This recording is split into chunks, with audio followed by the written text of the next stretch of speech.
Hello, everybody, and welcome back to the Best Friends Club podcast. We are your hosts. My name is Fizz, And my name is Charlotte. and welcome back. We are back.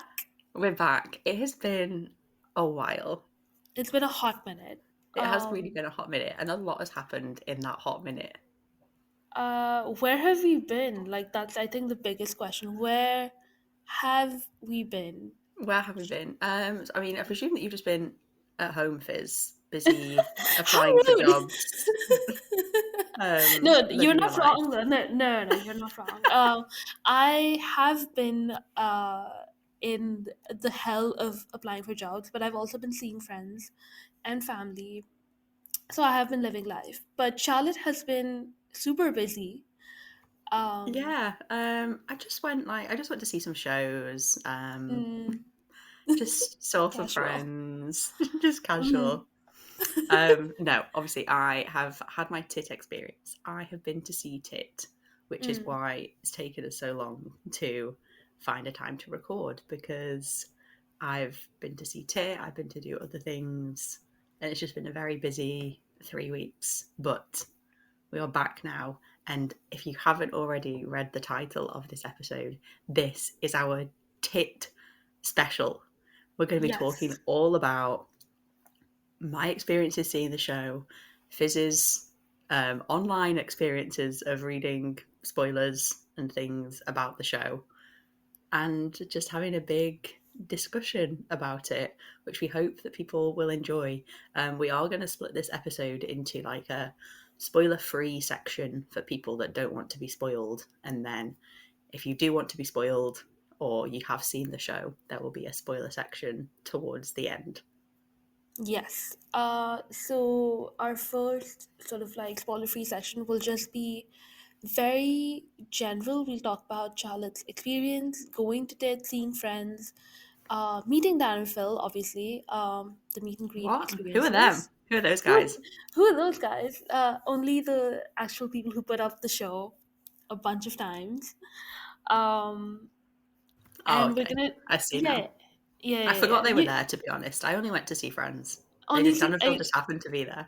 honestly like I was so excited by like the pictures of you meeting like some of our sort of mutual friends that we've known for years and years and years, which is disgusting, but also like it was so sweet. Like I nearly cried when um fellow best friend club um podcast guest Roz and you Raz. met. um That was a lifetime in the making, I feel like. Literally, I like nearly cried. I was like, those are my two friends. Oh my god. But yeah, that and more is to come on this episode. So strap in. It's gonna be a meaty one, is what we have been saying. Yes, every time we've discussed this, we're like, this is going to be such a good episode. It's going to be so meaty. So, I don't know, whatever you're doing, I was going to say get a drink, but if you're doing something like you're driving, don't get a drink. Please don't. But strap yourself in to listen. Definitely like get comfortable because this might be a long one. So, should we just get started? Let's just get started. We've got lots to discuss. Sure. Okay. Let's do some tour stories that have nothing to do with the show. Um, because we're in the spoiler free section, we let you know when you can sort of get off the Yeah, episode. we'll do like a big like foghorn noise and be like, "Go away now! Don't stop listening! Don't listen." So okay, so what shows did you actually see on the tour? You went to the UK one, so I went to the UK and Ireland leg mm-hmm, of the tour. I got to see 6 shows in total, which is very exciting. mm-hmm, Um, I had I went to see the the first show in Brighton. I went to see the Saturday night London show, which was filmed, as well as the Friday night. So that's very exciting. I got to see some extra special bits because it was being filmed. yes, It was fun. mm-hmm. I got to see the London matinee show, which was very interesting seeing them do like a matinee show and then go straight into another show. I bet they were very tired. And then I also got to see the monumentous Phil birthday show. Yes, it's true, guys. At the hometown show itself. My God. And then I was in Dublin and Belfast. Okay. That's awesome. I do want to focus on, I think, the most exciting of those shows, which is the birthday slash hometown show. Absolutely. Um, let's talk about it. What was it like? So, I mean, I think the energy even before was so exciting. So they'd come out, they did the whole meet and greet and party hats, if anybody saw that, which was just so cute. Like, that they did that. I thought it was so adorable. Um, they did then the whole pre-show in the little party hats as well. I think there was some fan projects as well. Someone had printed off this like huge birthday card and got lots of people in like the pre-show and the meet and greet to sign it, and they gave it to Phil. Oh, cute. So I cute. saw that. Yeah. It was really just, it did feel like such a big like celebration of him, and Mhm. everyone was like so excited. Um, and like the energy was really good. And obviously they started the show and they were wearing the party hats. I lost my mind. Like that is just that I didn't think that they would wear them. I mean, they didn't wear them for the whole show. Spoiler: they did just wear them for I think maybe like the first 45 minutes, and then Phil's kept Mhm. messing about with his mic, so they had to take it off. Damn. That's a piece. That's so cute. Um, and I think there were like a few bits and bobs, like, there was a cake involved. I'm sure this is not a spoiler because it's just specific to Yeah. Phil's birthday. No, there was a cake. So I just thought before, I presume lots of other people had as well. Oh, wouldn't it be so cute if, like, as an audience, we could all sing "Happy Birthday" to him? But how we would orchestrate that as an audience, I don't know. I Yeah. was like, oh, I guess it just wouldn't happen. But the show started; they like came out, and I think I was just so like in shock. I didn't register that like we started singing. I think they started like waving to everybody, and then Dan, I think, was like, "Wait, wait, wait." um, and like ran off stage, got this little cupcake, and then the whole audience started singing "Happy Birthday," and he brought it over to Dan and to Oh, Phil. Um, the candle blew out, so they had to get their stage manager yes. to light the candle again. And they blew it out, and then we all like cheered, and there was like confetti on all the screens as well that they'd set up, which was really fun. Oh, that means like it was like proper orchestrated without Phil knowing, I think, Yeah, because and then that yeah, yeah. so then what I met them in Dublin, and because Mm. it was the day after the birthday show, I was speaking to Phil, and I was like, "Oh, did you have a nice birthday?" I gave him a birthday card, and I was like, "Oh, did you know about the cake? Like, did you know about any of that?" And he said, "No, it was a complete surprise," which was so nice. It is really nice, especially for someone who, as like Phil, who I think appreciates things like this. Like Oh, he's such a absolutely. birthday boy, which is I can relate to that 100%. Yeah, I think you can do. Like I think you do love birthday I do love my celebrations. birthday. It's same. So I think yeah, it's just so cute that they had like a little thing regardless, and I'm sure they celebrated in the evening as well. Oh, well, Um, they were flying to Dublin the next day, so oh, I don't fair, think they fair, did. sorry, I sorry, think they would have sorry, just, sorry, sorry. I think they would have just gone straight to sleep. That's true. They would have collapsed. Oops, sorry. I completely forgot that they are on a world tour. They were on a world tour. No birthday They were. celebrations to Phil, but I think they went out for brunch. Oh, we had the devastating Instagram story from Dan. Oh yeah, that's true. Birthday brunch with the stupid fucking bitch. It's true. It's true. The most Peak of romance. affectionate birthday fucking bitch I've ever heard in my entire life. The fondest. The fondness with a PH. Yeah. Okay.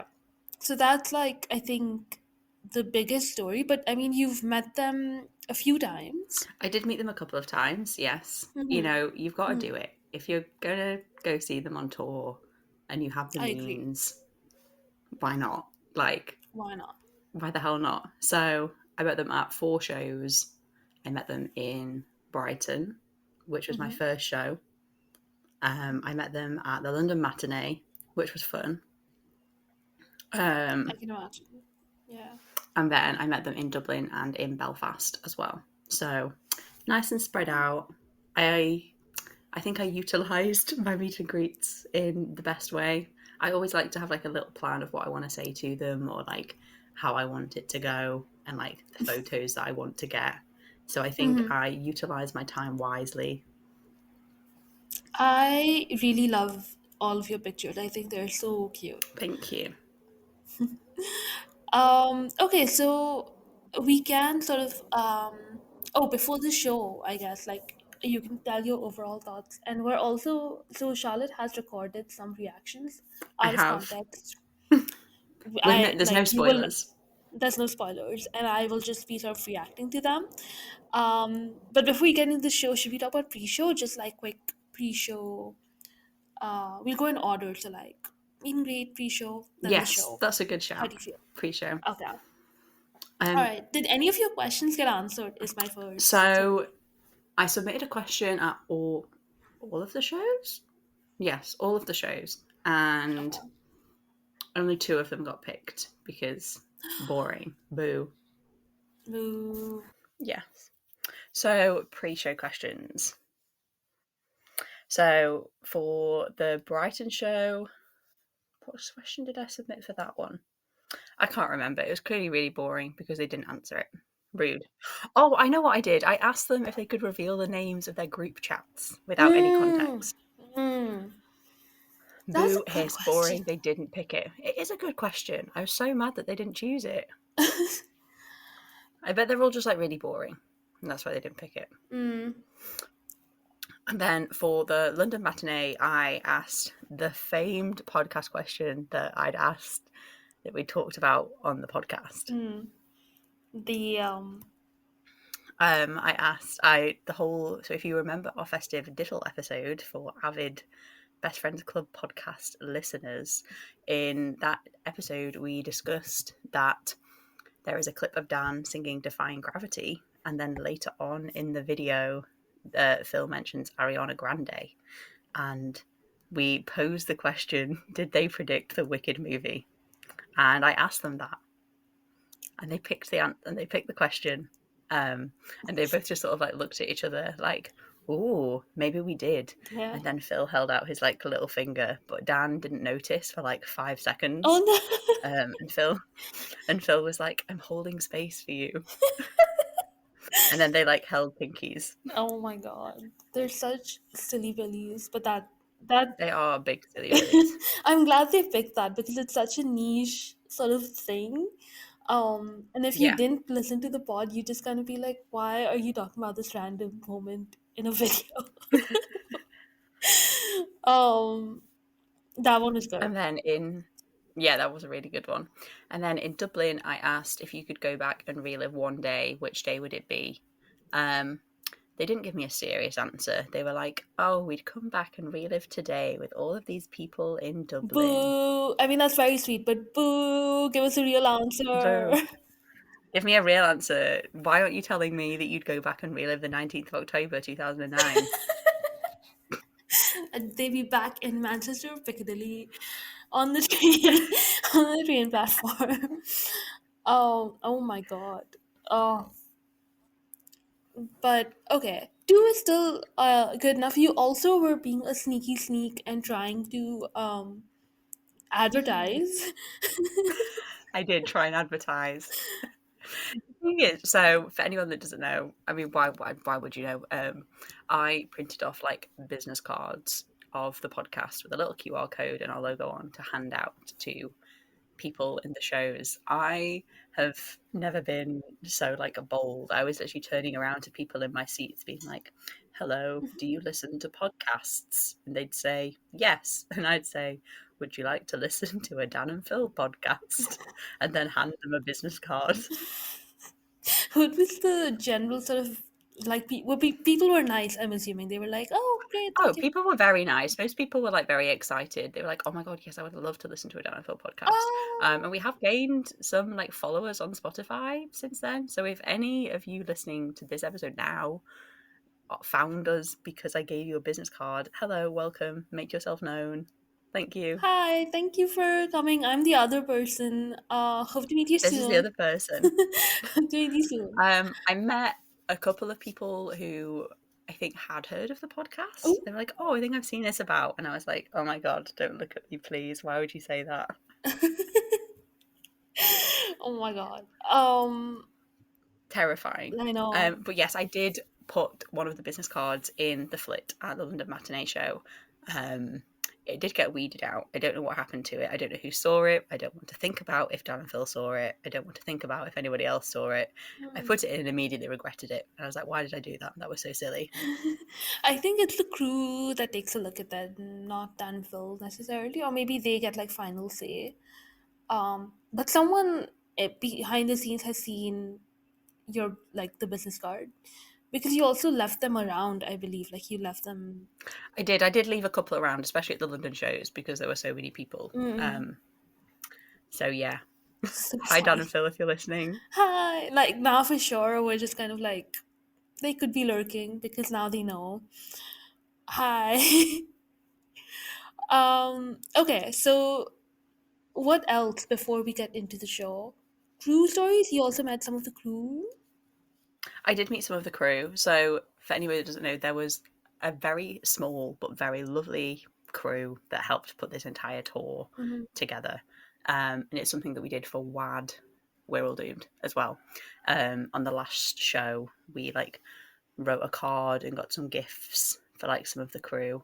And I know like we don't have to do that. I know it is a bit like some people might think it's a bit weird to thank them, Mm-hmm. but and because they are, I suppose, at the end of the day, only doing their job, like this is what they're getting paid to do. Yeah. But I just think it's nice, like especially Sarah. So Sarah has been on their merch team since the start, I think. Literally the start. I Um, think the first tour is when we met Sarah. Pretty much, Yeah. she's done all of their tours, and this time she stepped up from just doing their merch and has taken on the role of meet and greet assistant manager. Mm, So she has just been so lovely. She would film everybody's meet and greet. She'd take pictures. She was just so really good at like putting everybody at ease. yeah. And then just their tour crew in general. So they had one guy doing the sound design and all the like technical aspects, and they had one like obviously there's only one stage manager anyway, but they just had one stage manager who basically ran around and did everything. So Yeah. I, obviously, like, I know that they're just doing their jobs, but I just think it's nice. I like doing nice things to for people. So for my last show at Belfast, I got them all some cookies and I wrote them all a card and got to speak to Sarah, who is the loveliest human in the entire world. She was so grateful um, that like we'd done this because obviously like they don't expect it because I suppose at the end of the day they are just doing their jobs, and if anyone is expecting gifts, Yeah. it's more Dan and Phil. People are going to buy them gifts. But I just think it's nice to show some appreciation for the crew. Definitely. I completely agree. I think it's just very, very sweet, especially because it's such a tight knit group and you see them like you saw them obviously a few times, but regardless, I think it's such a nice way to show appreciation. I think I would have really loved it if I were them.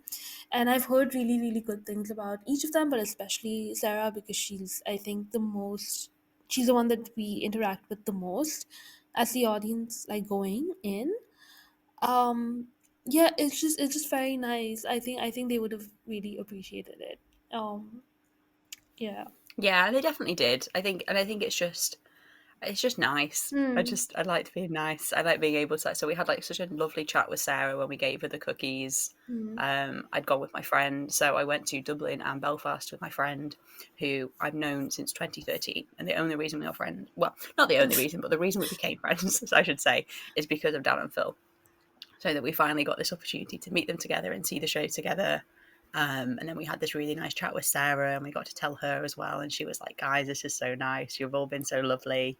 Just nice. Just a lovely little wholesome experience." And I think all of that, and then meeting the friends and all the pre-show bits as well, is part of just what makes seeing the show and like going to these shows so exciting as well. Like it isn't just. I know for me anyway. I mean, for some people it is just about like going to see Dan and Phil, but for me, it's about the whole experience surrounding it. So for the London shows, there was a whole big group of us, of like friends that I've met, and Fizz knows as well through this Dan and Phil Discord server that we're in, and we got to like just meet. There was maybe like 20 to 30 of us all. We went out for food and I we all saw hung that. out. Yeah. I got to meet all these people that I'd never get to meet otherwise, and Yeah. I think that's, yeah. I was like very. I saw the. Obviously, like I saw the meetups and stuff, and it's just very, very like. I wish I was there, but also like so happy for everyone, meeting everyone. I think like this is the core of Dan and Phil, sort of like um what do you say, like what they bring to the table is just like a community, and their entire thing is like we are here because two guys sort of just like decided to meet up in person after being internet, like after being oops, if you will. um and that's why we are all here now. So That's why we're all here. We are so all part of the Best Friends Club. exactly, it's not just the two of them, it's everyone. Oh, that's so cute. If it was not literally daytime, I would have probably gone a lot more emo, but it's so cute. But we have to, we have so much to get through. Like, We really do. let's, We're trying to speed through as quick as we can, but also we want to give time to everything as well. We want to give time to these yes, discussions. yes. And I mean, you're always free to ask us questions later on Tumblr, on Twitter, or whatever. Yes. Um, okay, so we are gonna do out of context, spoiler free stuff about the show. So you can stick around for this one, and then we let you know when you can come back after the spoiler section. Okay? Yes. Okay. So, out of, sorry, spoiler free, overall, what were your thoughts and impressions? Did it live up to the hype? Is my biggest question. So, yes, is my answer to that question. It absolutely did. So, as mentioned before, I had seen a few vague spoilers of things. I think some of like the bigger things that were happening, but I think even with all of that knowledge, that did not prepare me at all for just the energy that they had on the stage. Like there was just it was unhinged at times. I was watching things and I was like, what? Like why are they saying Yeah, this? yeah, Why are they doing yeah. this? How are they doing this? How did this come to be? Yeah, It, it's a lot. but it is a lot, but I just the whole like energy of the show, I will say, I think this is the best tour that they've done. I love Tatanoff for nostalgic reasons. I think that has a very special place in both of their hearts as well because it was their first ever tour, first ever big thing, big like the biggest thing they've ever done together. Um, but I just think in terms of like production, in terms of like the their energy, and I just think it's so obvious to see how much more comfortable they are on stage now that they've come out, and I don't want to sort of elude the fact that they were I'm saying this in quotations, like in the closet when they did I and Tatted Off. I'm not saying that that was the reason or that affected anything, but I think it's just, I mean, you can see in the gaming channel since they've come back, the Yeah, vibes are just it's so in much better. every, it's sort of thing in every Yeah. aspect of their life. I think you just see them radiate such confidence in themselves because they're Yeah. not hiding this huge part of themselves, which is, No. yeah.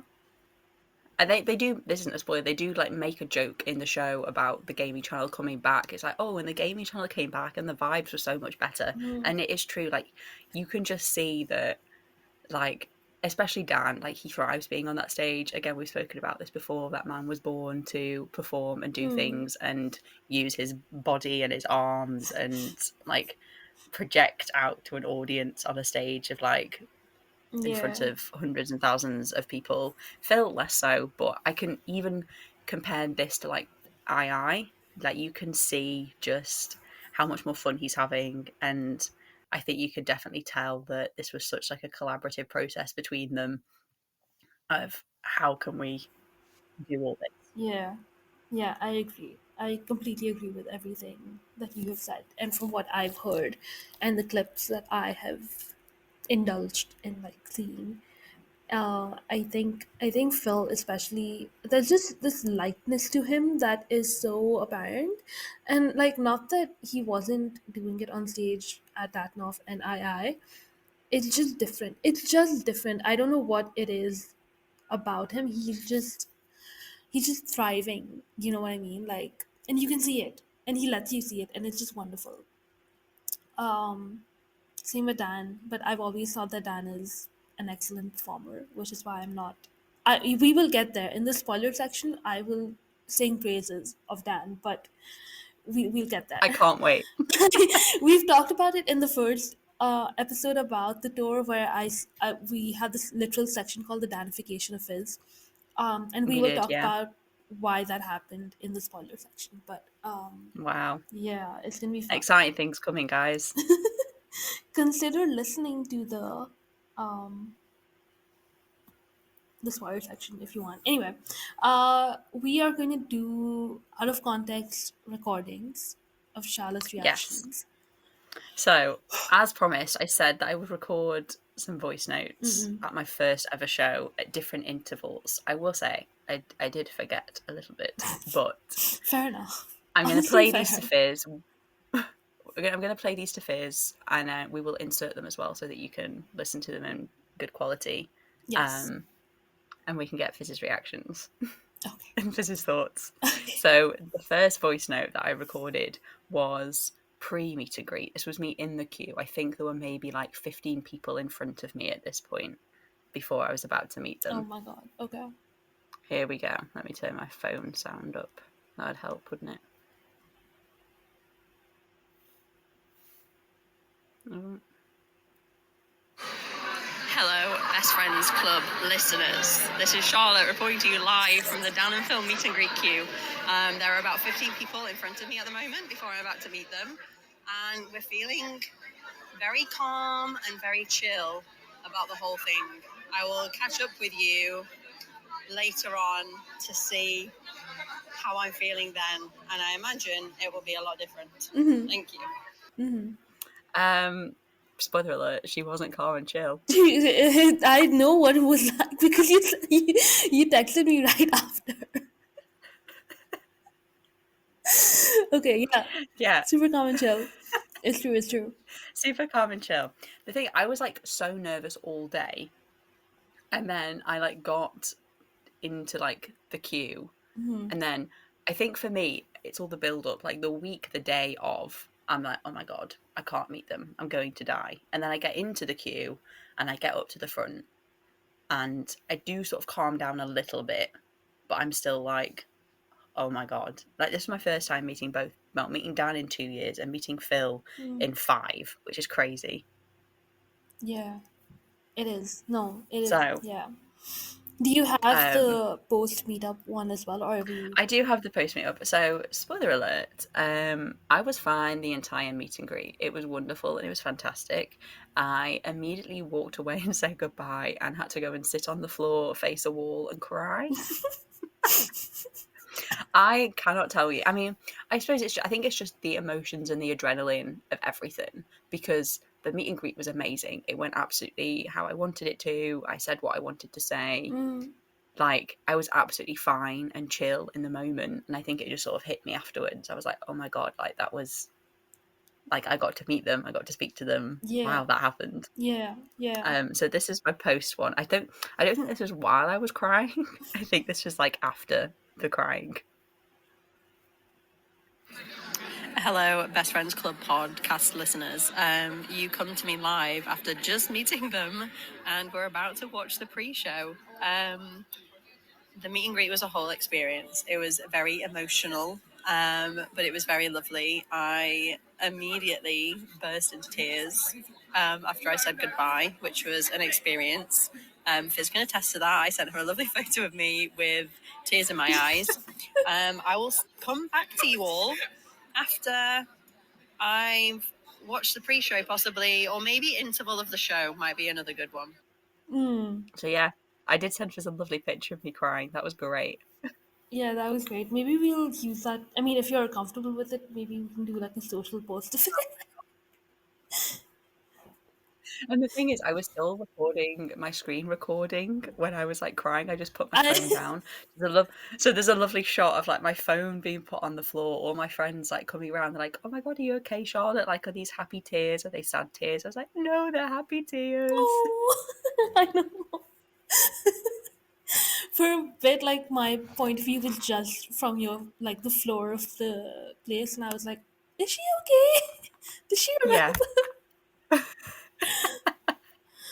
All good. Right. Here's the next one. I think this is interval. Okay. Hello, Best Friends Club Podcast listeners. Can we hear what's playing right now? Can we hear that? I feel like they had to do this. That wasn't interval. That was That's before the show. Yeah. I hope you could hear that. So, I mean, this isn't a spoiler. They decided to put Toxic on their pre-show playlist. Unhinged behaviour from those two men. Why did they decide to do that? I know. Like, actually, stop that. Their pre-show playlist does slap, though. I will say this one It did. really good. Good job, Dan, and And I'm sure Phil. Good job, Dan. I think Phil had no hand in that at all.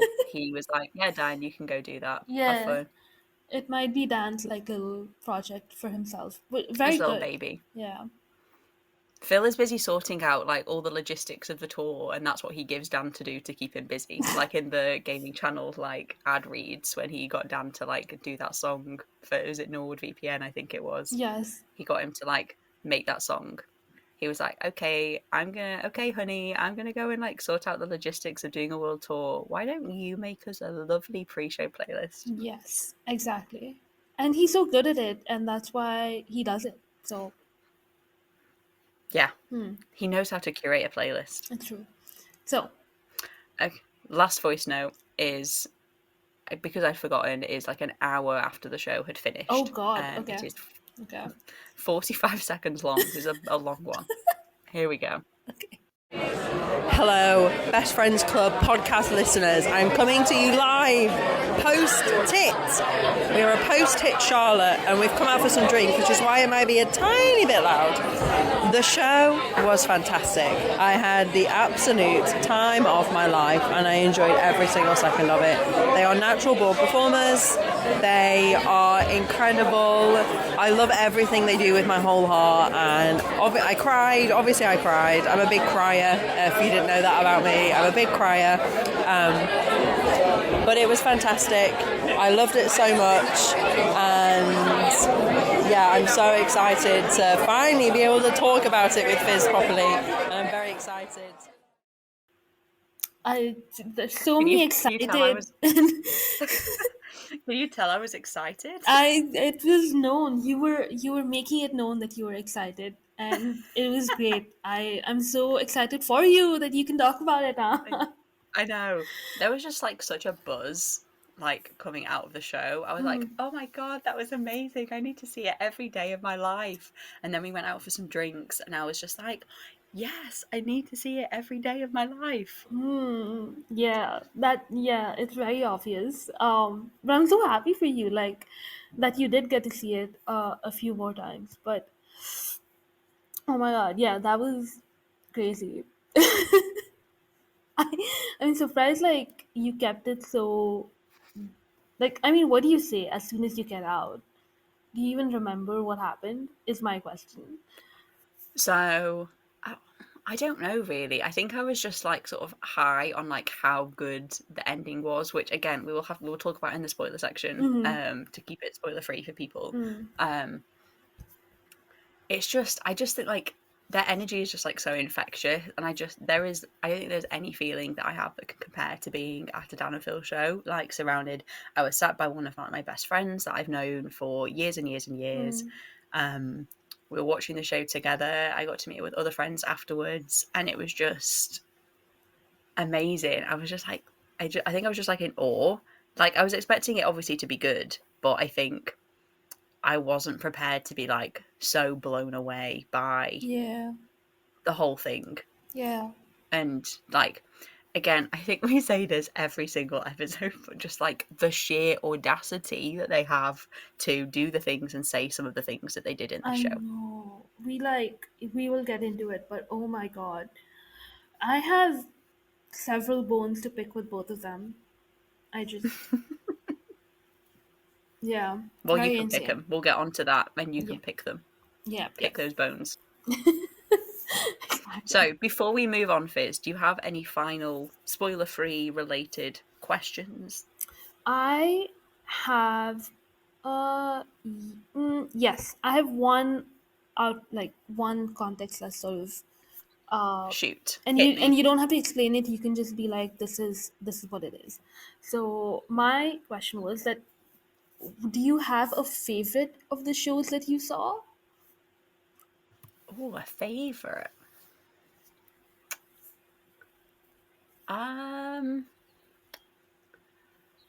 I don't know. I think in terms of like what happened, like the Phil birthday show was really fun with like there was lots of like added like elements relating to like Phil's birthday. Like they put the party hats on the golden pig. There was like the party hats, there was all of that. But I don't know. I think I really enjoyed the London matinee show because I got to sit next to like one of my like closest friends. We were at the front. It was my only front row show. Boo-hoo. Tiny Barricade. violin out for Charlotte. But it was my only front row show. And I'd seen it like twice up to that point. So Okay. I knew what was going to be happening. I'd picked up on some of the lines and things like that. So I feel like I could probably like immerse myself in it. Like I spoke to a few people. So the first show that I saw in Brighton with my friend, I was like losing my mind and I was trying to like get my friend's attention and she was like, Charlotte, like I'm just trying to watch the show. Like I'm just trying to have a nice time. And I was like, I'm sorry, I'm just like freaking out. And then when I saw the show with another friend for the first time, I was literally watching her for the whole time for her reactions. And I was like, what do you think? What happened? Like, what did you think of this bit? What did you think of that bit? And she was like, I think I just need to see it again to like process it.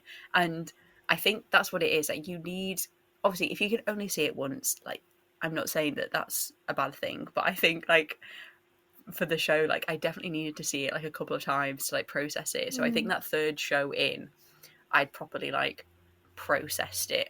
And Right. then I just had like a really fun time. Like I was nudging my friend throughout the show, like, oh, like there's this bit coming up, like, oh, I like this bit. And like we would turn into each other and like making little comments. Obviously not like super loud or anything like that to be inconsiderate to anybody else. But Yes. I think just like, it was just really fun. It was just like a really nice one. Oh, okay. Yeah, yeah, I understand that. I understand the need to watch more than one show because it happens after like every good concert, right? You think, I need to see this again. Um, yeah, I think that's just a testament to how good the show is. Okay, so that was like sort of my only spoiler-free questions. The rest of them will be a bit Okay. spoilery. So, Okay. okay. And I'll ask it throughout the conversation that we're having so that we don't run for too long. Fantastic. Okay, so are we ready to get into it? Yes. Okay. So, if you do not want to be spoiled for the show, if you don't want to hear anything about what happens in the show, turn the podcast off. We will insert a little audio clip of what timestamp you can jump to the end if you don't want to listen to any of the spoilers. But turn off now. You've had your warning. Yes. Hi, editing Fizz here. You can skip over to an hour and 40 minutes to enjoy spoiler free chats. Enjoy the rest of the episode. Thank you.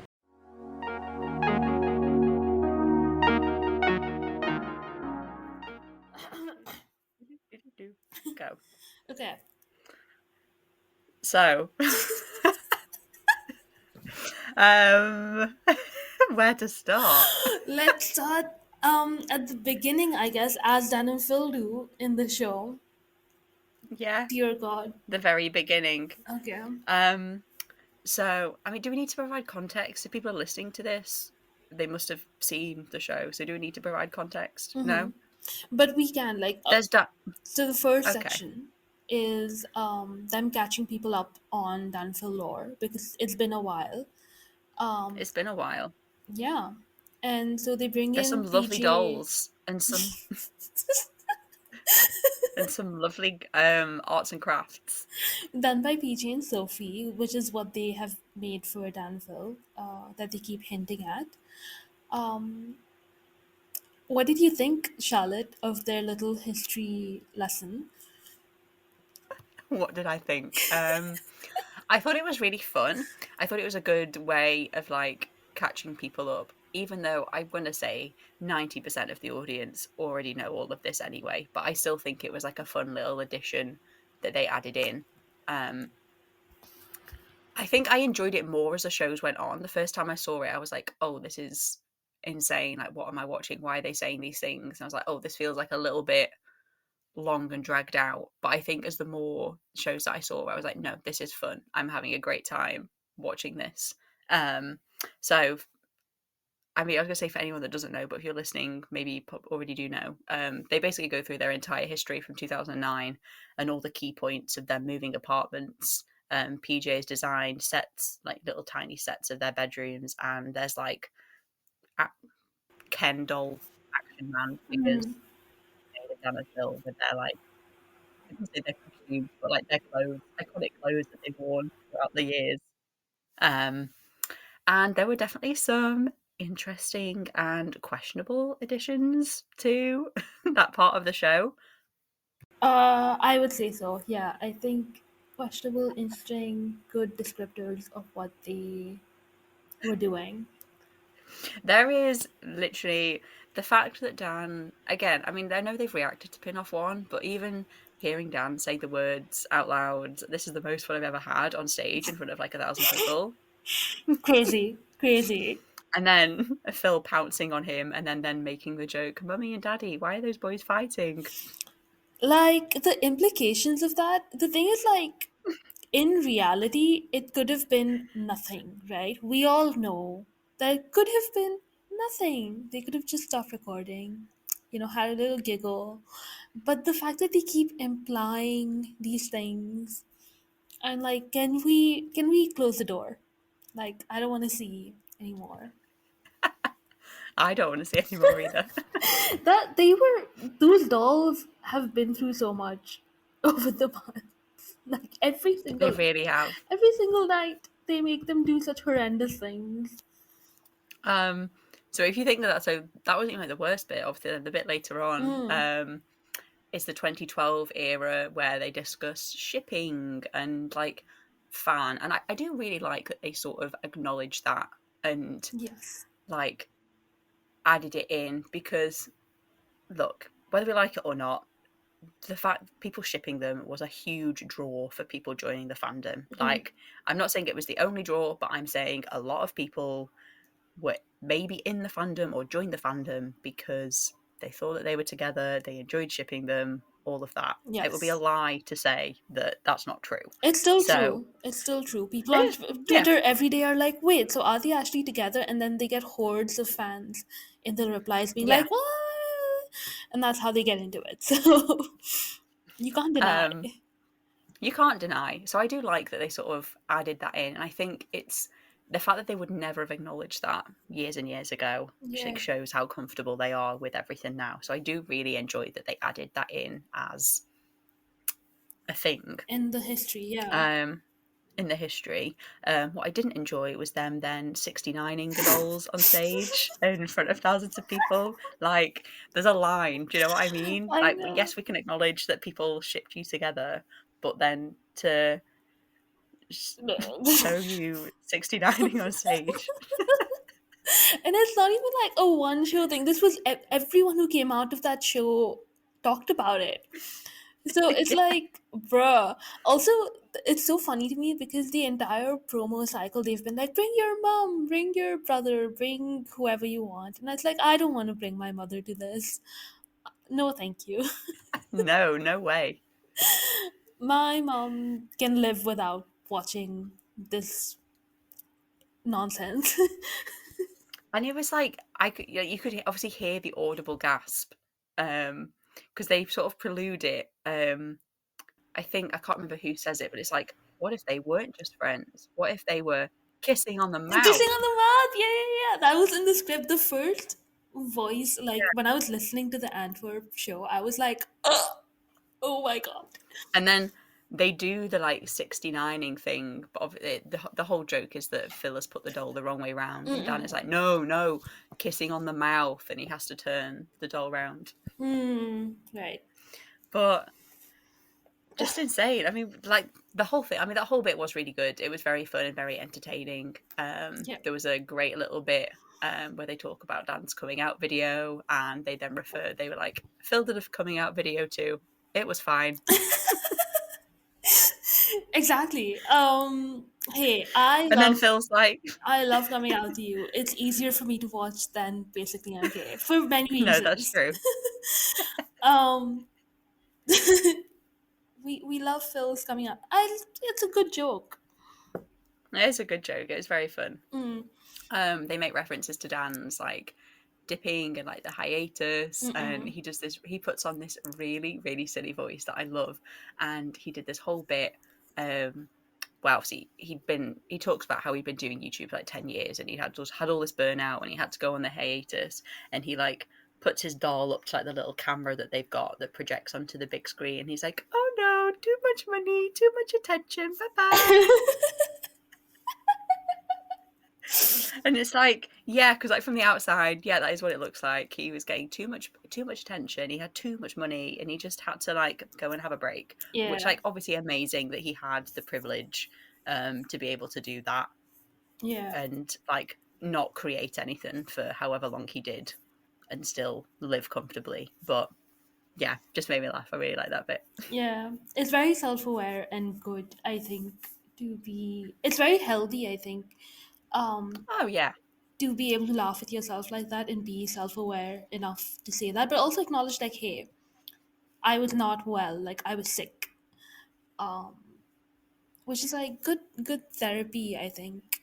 Good on his therapist. And all the work yeah. that he's done since on himself. Well done. Well done. Absolutely. Yeah. Oh my god. The next one.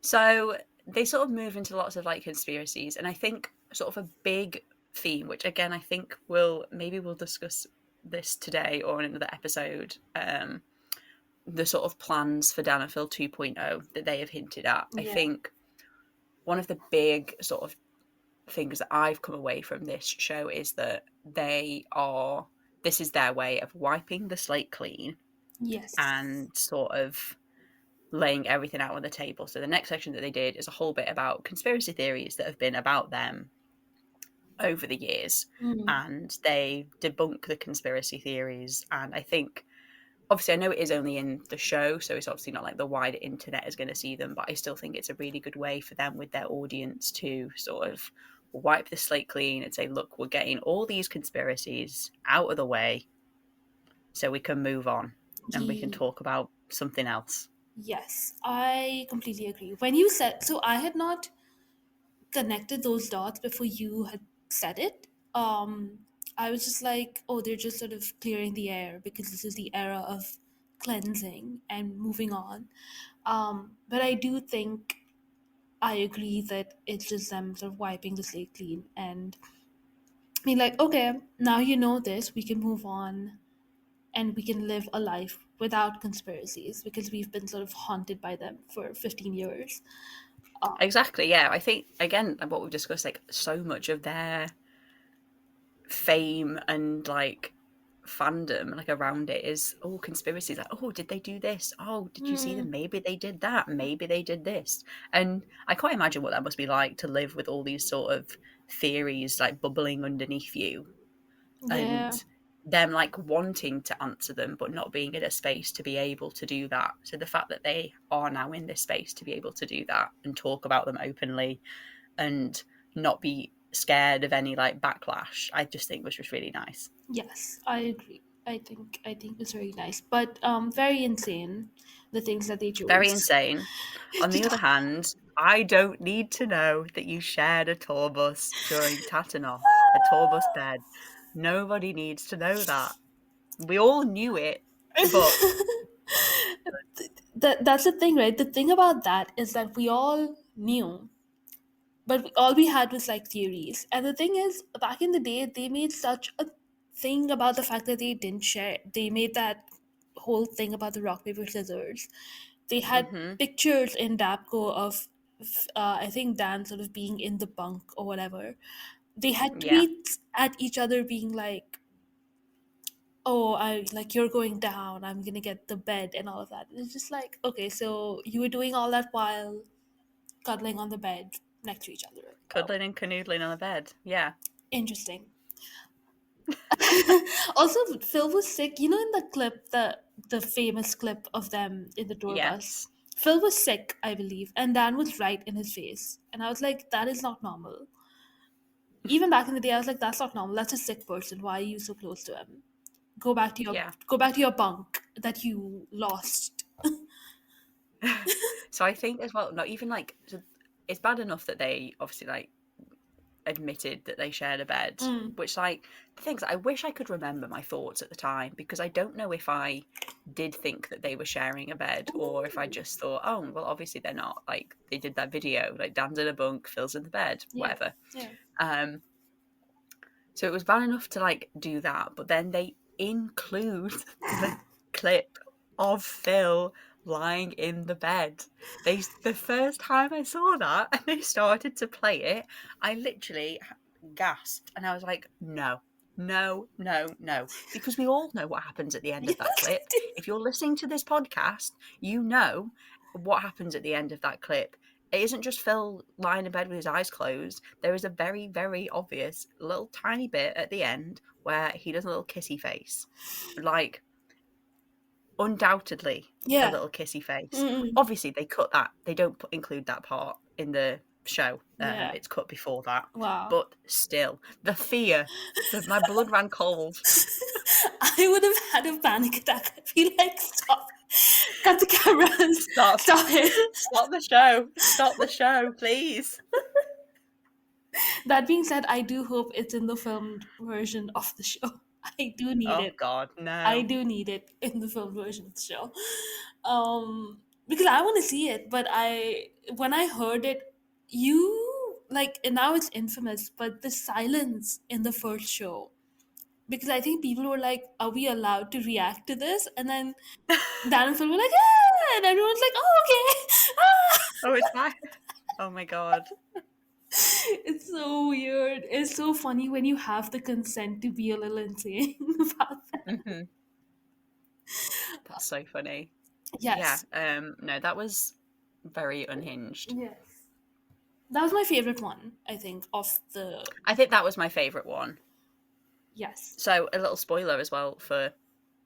Well, it's not really a spoiler, is it? But we're including it here. So for the London shows, because I saw the Saturday evening show that they were recording, at the end of the show, I got to see all of the other conspiracies that they hadn't done in the show, that they filmed. So they went back and filmed all the ones that didn't get picked. So I have seen all of the conspiracies. Whoa. I didn't know that at all. Yeah. That's my little info, which I presume, obviously, I don't know how they're going to release the show or however they're going to do it, but I presume that there'll be like a bonus content thing where you can watch the other conspiracies that didn't get picked. Okay. Yeah, that makes sense. So you can see them all. So, if tour bus bed sharing wasn't bad enough, wedding? Wedding? Did it happen? Oh my God. Crazy for them to bring that up. Like, please don't. Crazy for them to even like refer to themselves in the same sentence as the word wedding. Like, oh my God, I just shuddered. Yeah. And again, I think this is something we've discussed before, because they did discuss it in the Q&A that they did before tour. They did the Faniversary Newlyweds. We've discussed wedding and them to death. Yes. But the one thing that bugged me about this bit was that they don't even know their own law. So they go like through the history of it, and they state that people think they got married when they went to Japan for the first time. And I'm like, no, that's not what happened. You went to Japan the first time as a nice holiday.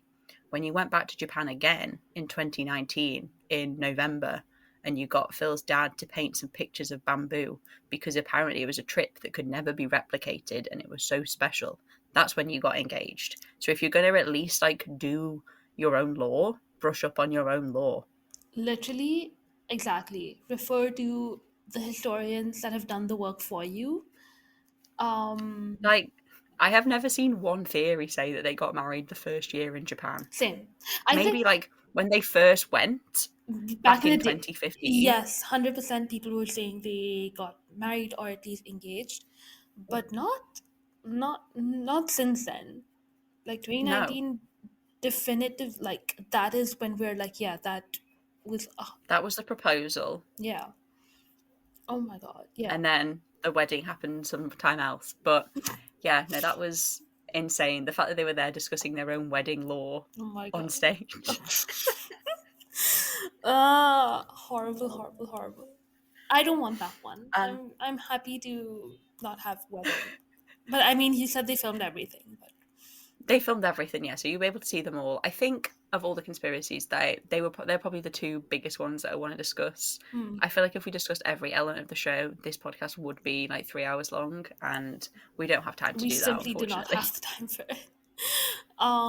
I'll say my favorite one is the tour bus one, but also the clothes sharing one. I'll just say The clothes sharing one. Dan is so adamant that they didn't share clothes, and I'm like, baby, yeah, you do. It's okay. that's why I was like, You this live. is vindication.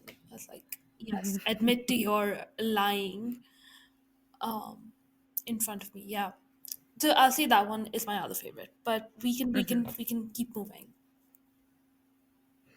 So I'm trying to think what the next part is. Oh, there's the whole role model or no model bit. I enjoyed that. I think I don't know what I'm trying to say. I did enjoy it. I think it was, if I was like ranking every part of the show, I think it would maybe be at the bottom Same. of my favorite Same. parts. I think I But need to watch it which because is why I haven't included it in the notes, but it was still very fun. There's a bit where we have to pick, so there's an alternate universe Dan and Phil and the real Dan and Phil, and we have to decide who was the role model and who was the null model. And we get to fill in the blanks for the alternate universe Dan and Phil's. The Phil one was always so funny. So he's a doctor, he's a forensic linguist, and his prompts are things like, the forensic linguist Phil loves to help old ladies. Everybody always shouted come. It was very funny. ridiculous. Yeah. I think there was like a little joke with the crew that they just put that in. There was just lots of like silly little funny bits, and then I think maybe like 4 out of the 6 shows I saw, when it got to like the end of the section where it brought up AU Phil and real Phil and all of like their facts, and then the fill in the blanks bits. The fill in the blanks bits for the AU Phil, the whole screen would just be like, come. Yes, come. I've seen the pictures. It's ridiculous. It was just very, very silly. It was Yeah. so funny. And Phil would always have to run and like try and cover it up. And he was like, no, don't look at that. Get rid of it. Once again, I don't want my mom to see all of this. Please. No. It should have been, oh my god, yeah, ridiculous. Yeah, I think I need to see that section visually to understand it. It was like really, it was fun. And obviously the whole show was fun. But I think if I had to rank like every section, that would be at the bottom. Yes, that's fine. That's okay. It has tough competition, to be fair. Like, Oh, it does. Oh, it does. So one of my favorite things about the show is how like Dan is like so flirty and fun. Do you know how many daddy jokes he makes in this show, Fizz? you know what? I've heard snippets, but I no one else has made like a note of it, like how much he says it. But I mean, I've seen the Sister Daniel section. I've seen how he interacts with the crowd, so I think I get it. But no, I didn't know about the daddy jokes. That's very Dan. Oh my I god. can't remember what the context is for this one, but he says something. He like turns his back to the audience and like just like a little finger gun and a wink, and he's like, "Don't say Oh Daddy yeah. doesn't treat you." Yeah. I can see that in my mind's eye. Oh my god. Yeah. Good for him. Good for him. He's having fun, and do you know what? I'm really happy for him.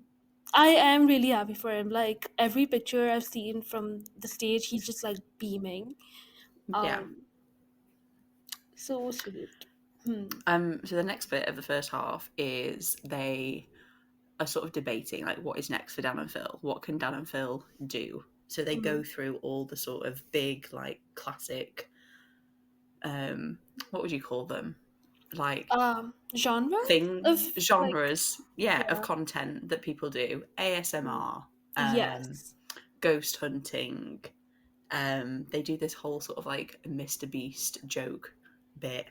Mm-hmm. Dan fires banknotes into the audience, which is really fun and Yes. silly.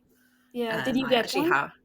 I did get one, but thanks to a friend, because a friend had like a few, so she gave me one. So I have Oh, one. that's So it's nice. basically a fun little banknote that has their faces on. It's obviously £69, but disgusting men. Mm-hmm. I think it says something like the Bank of the Golden Pig. Oh, really? That's such an upgrade because I think they've done a banknote before. I think Phil did it during his diss track in II. Yes, they did. Mm. It's such an upgrade because now we have the golden pig and they can make sex jokes and stuff. That's fun. Yeah, it's very fun. So Mm. yeah, I have one of those. That would be my Nice. treasured possession. Nice. Heirloom. That will be An passed down. heirloom, yes. Passed down to my children. Please look after this. You can't spend it. You should have been able to spend the banknotes on the merch. Mm. That could have been something fun, but then I think only a few people would have had the opportunity to. I think that's the Yeah, sort of. We should be able to you should buy have them. been. I think You buy should the have been able note. to find. Like they must have so many left over. Like what are they going to do with them? I know, right? I mean, as we've seen, they keep everything in storage, apparently. Exactly. Yeah. Um. Yeah, so that is the end of the first half.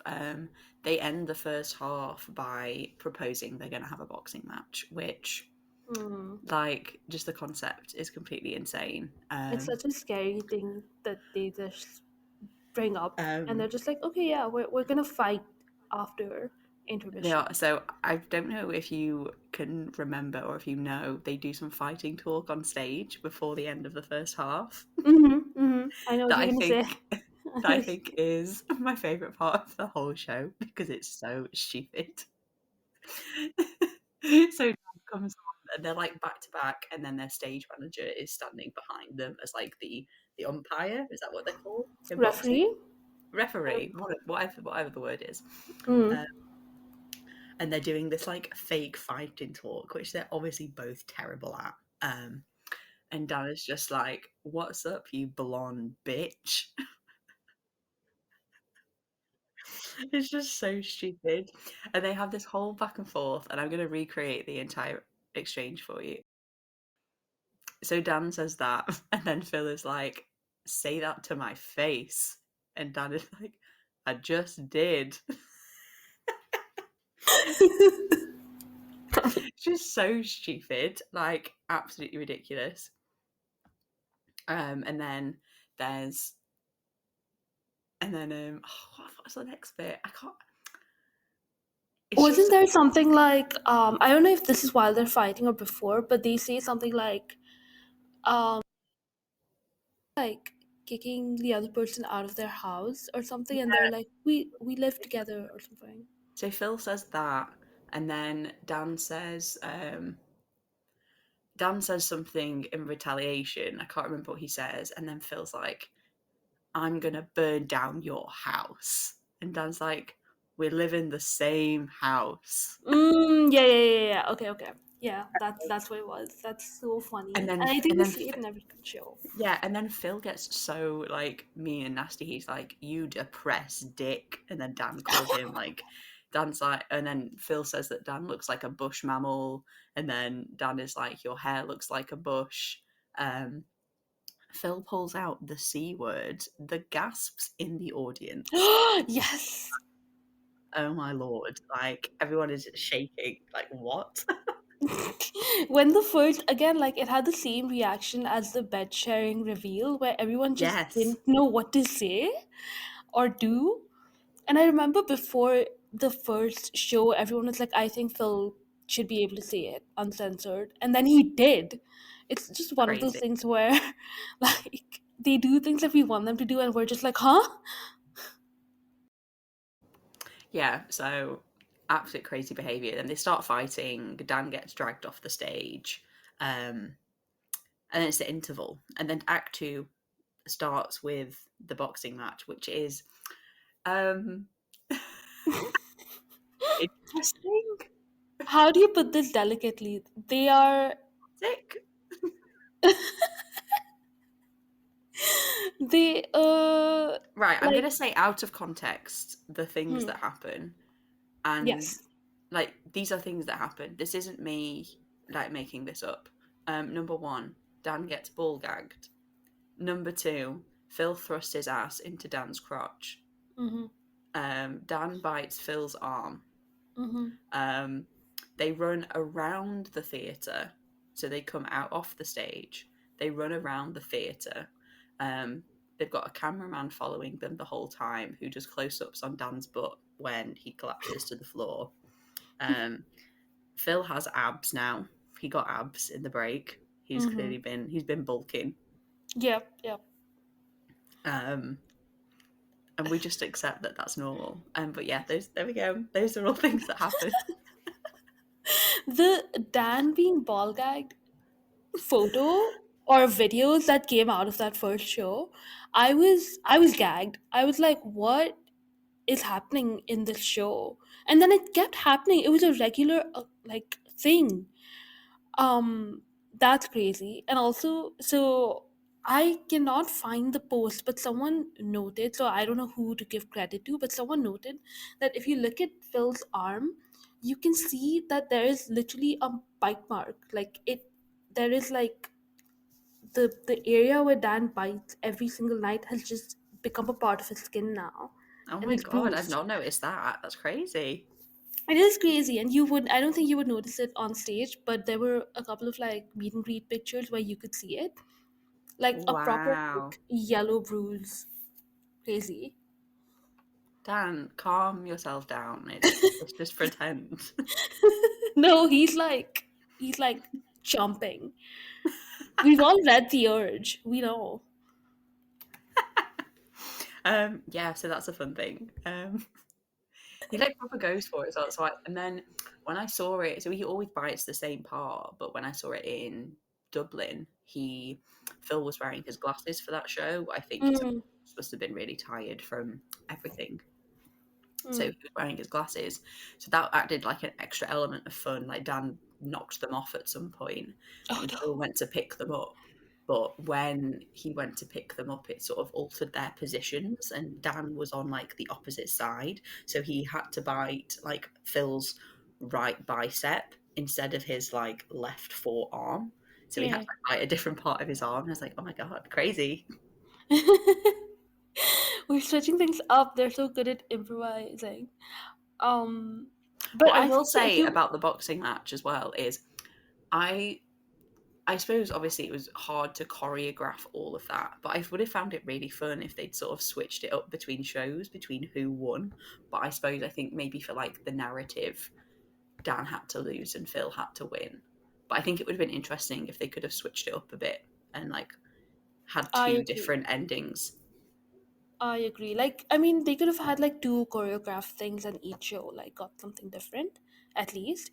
Um, but I mean the whole thing is like they're not really boxers, so I guess they have to do familiar moves in case they actually hurt themselves. And I imagine this is where Phil hurt his ribs. Yeah, I'm pretty sure this is how Phil broke his ribs. Yeah, yeah. Crazy. What an So insane section. yeah, that was like a bit insane to watch actually. Like them like they proper go for it as well. Like, they're pushing each other, they're fighting. I was on Team Dan the whole time. I was like, Of please don't hurt course. my baby boy.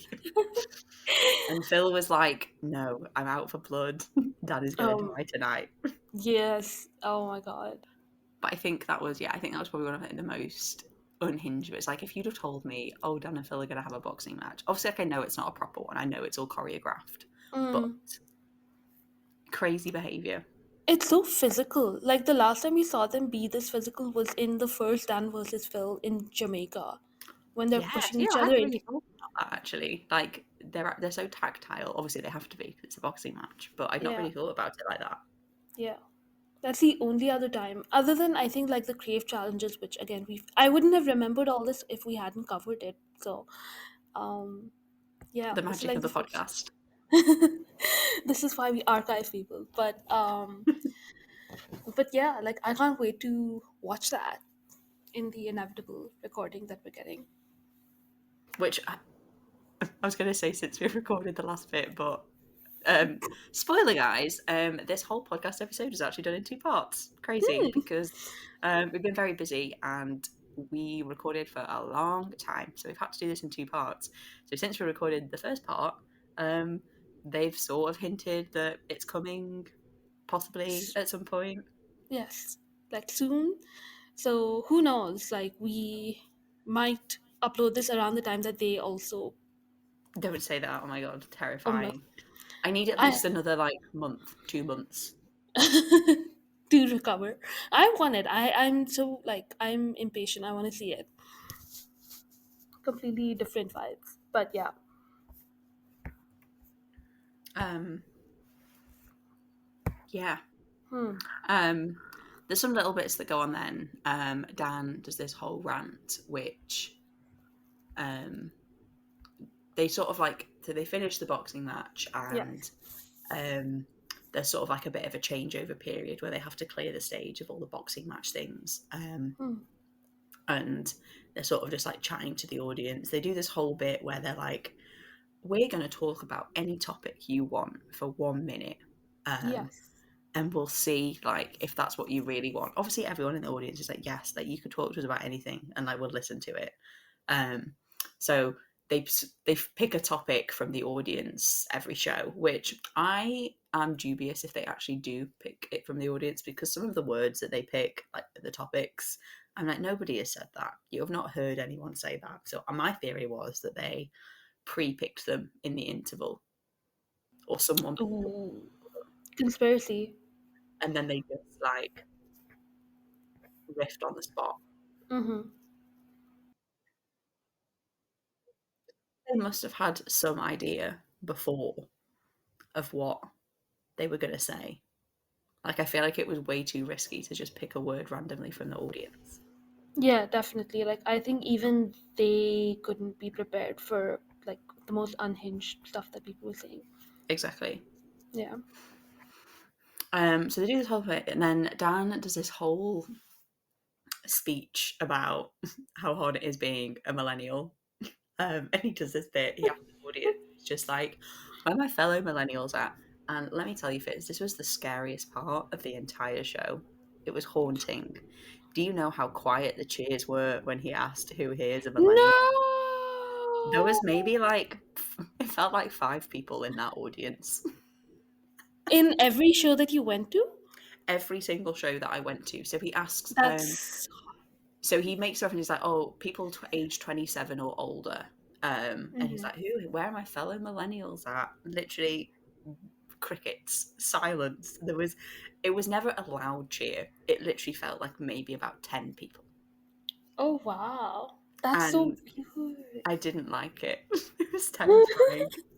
I say that being aware that the majority of the demographic of our age range for this podcast is people 27 and younger, but you all scare me.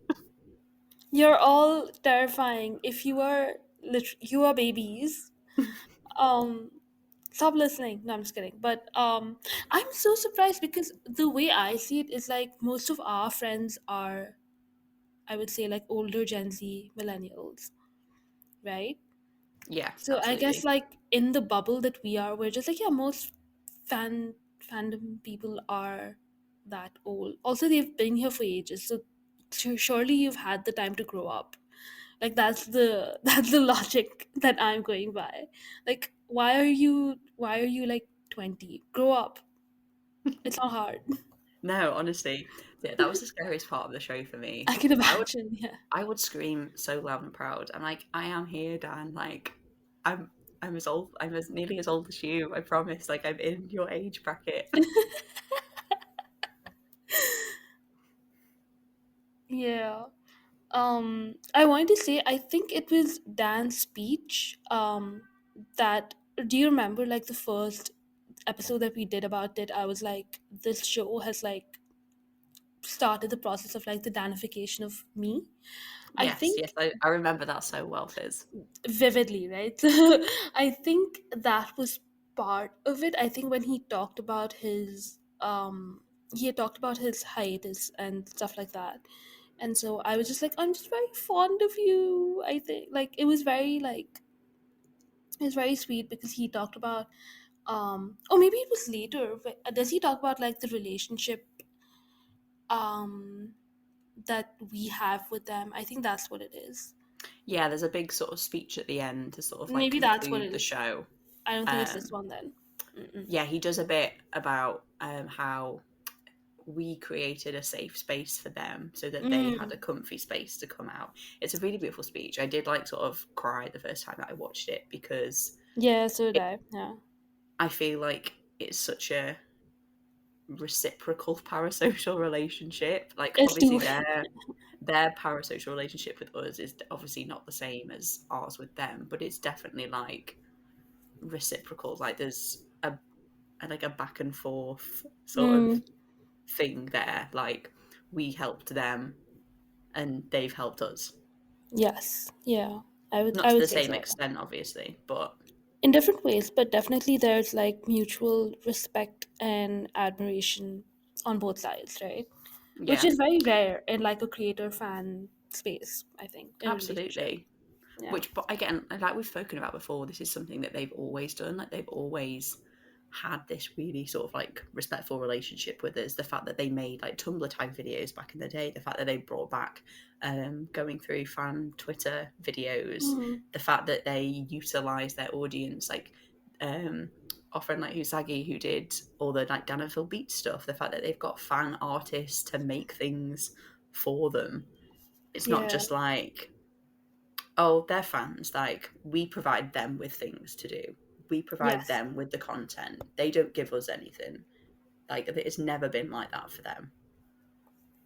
Yeah, like actively, even in like that, not that, even Tatnoff actually, they had the craft corner, and Yes. Tabanoff they had the art, but they were like send us beautiful art and send us weird art, and so many things like that. Like, oh my god, they're I just think very, it's, very yeah, I nice. think it's just so nice that, like, you can plainly see how appreciative they are of their audience and the fact that, I'm saying this in quotations, we have given them everything. Do you know what I mean? Like, without us, they wouldn't be doing what they're doing, and they're very aware of that. And vocal about it. Yeah, Exactly, which is why again I think they are so like, no, we want to show our appreciation to you guys. Like we wouldn't be here on this stage if it wasn't for you. yeah, yeah. Um, yeah. It's just very sweet. It's very emotional thing to hear him talk about it. Yeah. Mm. Anyway, rewind back to the bit of this. We've The missed a first, we've missed a sure. very important part of the show, Fizz. We did, yeah, yeah. Yeah. Sorry, sorry. So Phil has a big solo speech. His favourite line in that is he says he has an aloof sociopath vibe, and I think it's working for me. My favourite thing that Phil has ever said, he's never nailed his personality more. I think so, yeah. We've also, again, I mean, we didn't talk about sociopath, but we did talk about serial killer genes. We did, And yeah. I think those are connected. I think sociopaths tend to be serial killers, I think. I think that's the analysis. But I did hear that on the first show. It's such a accurate description of him. Yeah, he really nailed that. Yeah. What else did he talk about in his speech? So he did this. It was really nice, actually, and I think it was really nice to see him. Obviously, he wasn't really performing in a Hmm. sense. He was just sort of sitting down and chatting to us, which I suppose isn't that just amazing, Phil, sitting down and chatting Hmm. to us. He sort of talked about obviously how hard the hiatus was for him, and that he felt like he had to babysit the kids. Again, his words that he used in the show. Mm. He made references to obviously like he was really supportive of Dan, that Dan wanted to go on the hiatus. Oh, by the way, for context, I don't think we did say this. It's not really context. There was a whole joke throughout the show of Phil saying the word hiatus into a microphone, and it's like a trigger word, and everyone is like, "No, don't say the H Oh, yeah, word." yeah. Um, so yeah, so they have this big chat, Phil has this big chat with us, just sort of about Mm-hmm. how he basically says that the hiatus was a good thing and that it needed to happen. And I think every night everyone would sort of like cheer with agreement that the hiatus was a good thing. And I agree. I think it was a great thing for them to do. I think obviously they Yeah. needed to do it. I think Dan would have completely burnt out if he wasn't already at the point of completely breaking out. So I think it was definitely something that they both needed. And like they say, like to try doing like their own thing for a little bit. Because Yeah. I can't remember where they talked about it. I think it must have been an interview that they did or something. But interactive introverts was supposed to be their like goodbye. Finally. Yeah. Yeah, Dan and Phil is over. Goodbye, everybody. Thank you so much for doing this with us. Bye. Mm. Have a nice time. Like that was supposed to be the end. Like they'd spent 10 years of doing Dan and Phil. Interactive Introverts all about giving the people what they want. It was like one last final hurrah of here's everything that you want. We're now closing that chapter of our lives. Dan and Phil is over. Yeah. Take a hiatus from the gaming channel to go and do new things. And I don't think the plan was to ever bring it back. I think it might have been the podcast that they did that they talked about this. I think so. Yeah. The podcast And had then a lot of more details, I think. yes, and then obviously when they brought back the game channel, they said that it was only ever going to be like a temporary thing. It was going to be like they were going to do gaming this, and then they were just going to see what happened from there. And Yeah. it's obviously We it's all saw. snowballed. Yeah. We all saw they in Dan's own words, what was it? People were horny for Dan and Phil in 2023, 2024. Yes, So, which, but yeah. yeah, he just does a really nice speech about how I think that they both needed that hiatus Mm-hmm. to be able to do the things that they've done now. Yeah. Yeah. No, I completely agree. I think they needed that space away from the branding to do their own thing, come back as um just like I think knowing themselves better, especially Dan, but also Phil in a way. Because I know he says in the show, he's like, "Who am I without Dan and Phil?" And this is a sentiment that he has kept up in, I think, even in the mukbang video, um, and other like places where he's just like, "I don't know what Phil is without Dan," which is it makes me so emotional. I'm like, Phil, you're amazing, Phil. We wouldn't be here without amazing Phil. Um, but I understand what he means, and I'm glad that he gets to like hang out with Dan and us again. I'm just very happy for him. Me too. And I suppose I think because that whole Dan and Phil thing was such like an accident, like it just sort of happened, Mm, and then it turned into this brand of Dan and Phil. I think they also needed that break to sort of realize like, do we want to keep doing this for ourselves, or were we yeah, just doing it for the brand? Do you know what I mean? And obviously, when they decided to come back, they were coming back like on their own terms. Like they were deciding, oh, we want to do Dan and Phil again. Because before it sort of all just started as like an accident, like it just happened. They were making a couple of videos together, and then before you know it, oh, here's a radio show, here's a book, here's a tour. yeah. Uh, yeah, exactly. Like they were, I think, made into a duo just because they were accepting every job together, Hmm. and then they were like, "Oh, I guess we are a duo in a way." But I think it happened when Dan was so young. I say Dan because he was just a lot more vocal about wanting to be his own person, um, more than Phil, who just sort of stuck to his own content. Um, he was like, "No, I'm Dan's on fire. No, I'm Daniel Howell. No, I'm this, I'm that." Like he had his own sort of like identity crisis, which he talks about a lot. And so I think it wore down, or what's the word, like, yeah, I think it was like very heavy on his mind that I have not done something by myself and I would like to, and then we'll see what happens. But I don't think they ever like expected to come back as Dan and Phil in such a healthy, No, like, no, I nice absolutely way. agree. Also, like they said, it was supposed to just be like a temporary thing, and then everyone came flooding back. And again, like what they said, they were like, well, you know, all these people have come back. What are we going to do? Let's give them something to come and see. Let's give them something to, you know, come and watch and like share with Hmm. us. Yeah. Come see again. Phil hadn't seen anyone for years. Dan did his tour.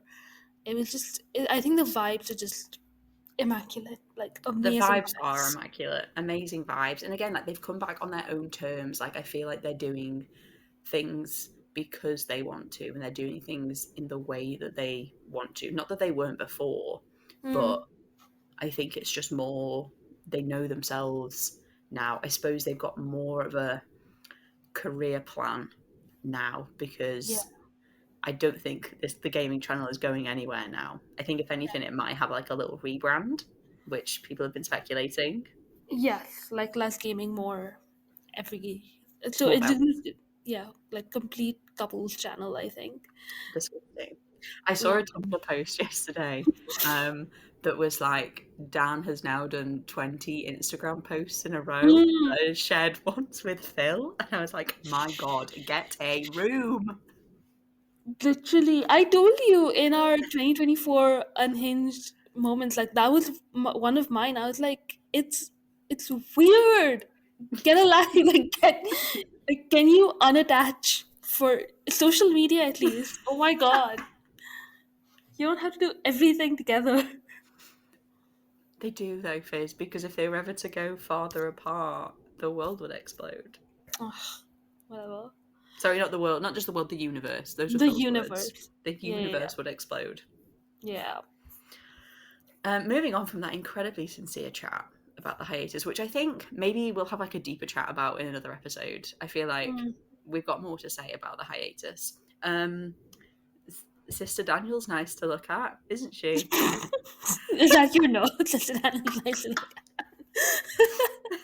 at. My actual note was Sister Daniel ... I need a big long moment. Please take your moment and talk about her. Let's all have a moment for Sister Daniel. Let's hold space for Sister Daniel, Hold please. space. So I did know that she was in the show before I Mm. saw it, which was like the little hint that we'd seen, and then I had seen some pictures, unfortunately, Mm. before I went to People see can't it. help themselves. They had to take But I pictures. mean, I don't think anything prepares you for seeing her in the flesh. Mm-hmm. Dan is absolutely feeling himself. Like, he knows he looks good. He knows how to move. He just, the whole little thing he does when he walks on the stage, he's carrying Phil's costume. He drops Phil's costume on the floor right in front of Phil, and he has to like Mm. bend down right in front of him. Does like a little sexy like bend down, comes back up. Um, yeah, it's It's a lot. It's a lot. it's a lot to look at. And then he obviously goes to sit down for the part of the show, so they're doing like confessions and things that people have sent in, and Sister Daniel and Father Philip are going to cleanse them.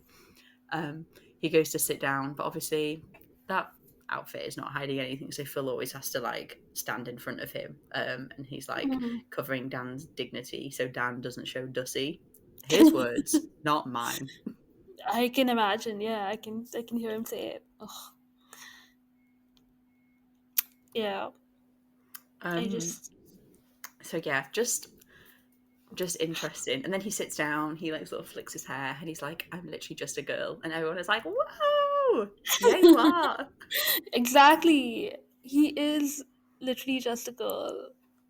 Oh, But yeah, no, it was just interesting. Like literally the screams from people when he I walked can. on stage. So before he comes on stage, Phil is finishing off his speech, and you hear Dan's voice. I can't remember exactly what he says, but he says something, and then there's like a church bell, and then obviously I presume that people that don't know anything will have like clicked like, oh, Yeah. a church bell, and then he's just like, are you ready to be cleansed of your sins? And then another like church bell, and then he like saunters on and he's doing his like little wiggle. Mm. There's but people should have known because they asked for confessions in the beginning. No? But I They guess do, like but I it's a, suppose like I mean, I suppose like, people might have like twigged, but I still think it's fun because people still don't know when it's coming. So I think and like that's I hearing was that gonna bit, say. Yeah, they're yeah, like, yeah. "Oh my god, she's arriving! She's here!" She's yeah. And then I think Phil goes and changes. Or does he change in front of everyone? I can't No, so like he just puts the like Father Philip. There's like just a big gown. He puts it on over the top of his like boxing outfit, yeah. Oh yeah. I've seen and like he always takes ages to put it on as well. He like takes ages, and then Dan's just like, I'm here with," and Phil like can't find the hole to put it on, and then Dan's just like, "I'm here with," and then he stands up. He's like, "Father Philip," incredible bit. Always, and then always funny. Phil has a little water gun as well, that they use to like cleanse the Mhm. audience and like spray them, cleanse them of their sins. And then the first time he does it, he like sprays it. Obviously, everyone is like waving their arms, and then Phil does this bit. He's just like, "Why are you opening your mouths?" Because the idea is that the water in the water gun is Sister Daniel's bath water. Oh my god. I didn't know that. I didn't remember that. Oh, yeah, it's Sister Daniel's bathwater. And then Oh, that makes it even funnier when he's just like, "Why are you opening your mouths?" you sickos. Um, All right, are you would you? kidding? Wouldn't Give you? Yeah, who wouldn't? But yeah, so they do confessions. Do you They do. remember, like, did you send any? I didn't send any. I didn't really have any confessions. I saw a couple of shows. A lot of them were like, "You guys are listed as like a hyperfixation on my autism diagnosis form." That was like a classic one. I saw that a Mm, few people sent that one in, or something okay, like along those lines, which again is that's always fine. funny. Yeah. One that sticks in my mind is, I think it was the Belfast show. Someone literally like submitted, they were just like, "I love piss. I just love to piss. I love it so bad." Dan literally lost his mind. Like he had to like bend over. He was like keeled over, like in tears, laughing, just because I can't remember how they worded it, but it was just the way that was worded was so funny. It was so stupid. I can tell that that was like Dan bait. I was like, this is someone who wants Dan to lose his mind. Yeah, and then there were a few as well that were like, um, "I'm I'm a lesbian," or something like that, but I would let Sister Daniel like run me over with a car. And I'm like, "Yeah, me too." Yeah, yeah, Or something along those lines. yeah. Universal. I can imagine a lot of those were just like confessions to Sister Daniel, being like, "Hey, step on me." Yeah, always along that line. And you know what? Fair Hmm. play. I would also let her Fair step on play. me Yeah, with her Doc Martens. with the Doc Martens. So interestingly, so we were discussing this in the European shows, and I think the American shows. He wore these sort of like jazz shoes. Yes. Yeah. Yeah, But different then for shoes. all the shows I saw in the UK, I suppose maybe it was to do with like travel space in the suitcase and like everything. But he wore his Mhm. Doc Martens for all the UK shows, and I was like, yes, yes, wear your Doc Martens. Do you know how happy it makes me that he's a Doc Marten gay? Same. I really think it suits him. It Like does. it's I've only seen him actually wear them in like real life a couple of times, but he needs to wear them more. yeah, he does. I agree. Because the first time we saw them was when Sister Daniel made her debut. Yeah, I think I'm actually surprised. I hope they're like broken in and like comfy for him. They must be because he wore them so many times. But Yeah, um, yeah, but I am he needs to hoping leave the house them to wear more them. times. Like Doc Martens are expensive, and if he's just wearing them for like 5 minutes on a stage, please, sir, like wear them outside of the house. I want to see them. Yeah, wear them. Yeah, exactly. Is that it in Sister Um, Daniel that's confession? it with Sister Daniel. So the next bit, obviously, I've already sort of spoken about the speech, so maybe we just want to skip to the song. Oh yeah, let's do it. Yeah, so they do their speech and then it leads into their song. Yeah, so they do their speech, and then there's sort of like a bit of a running joke throughout the show that Dan wants to be a pop star, which, you know what? Yeah, I'd make a great pop star. Yeah.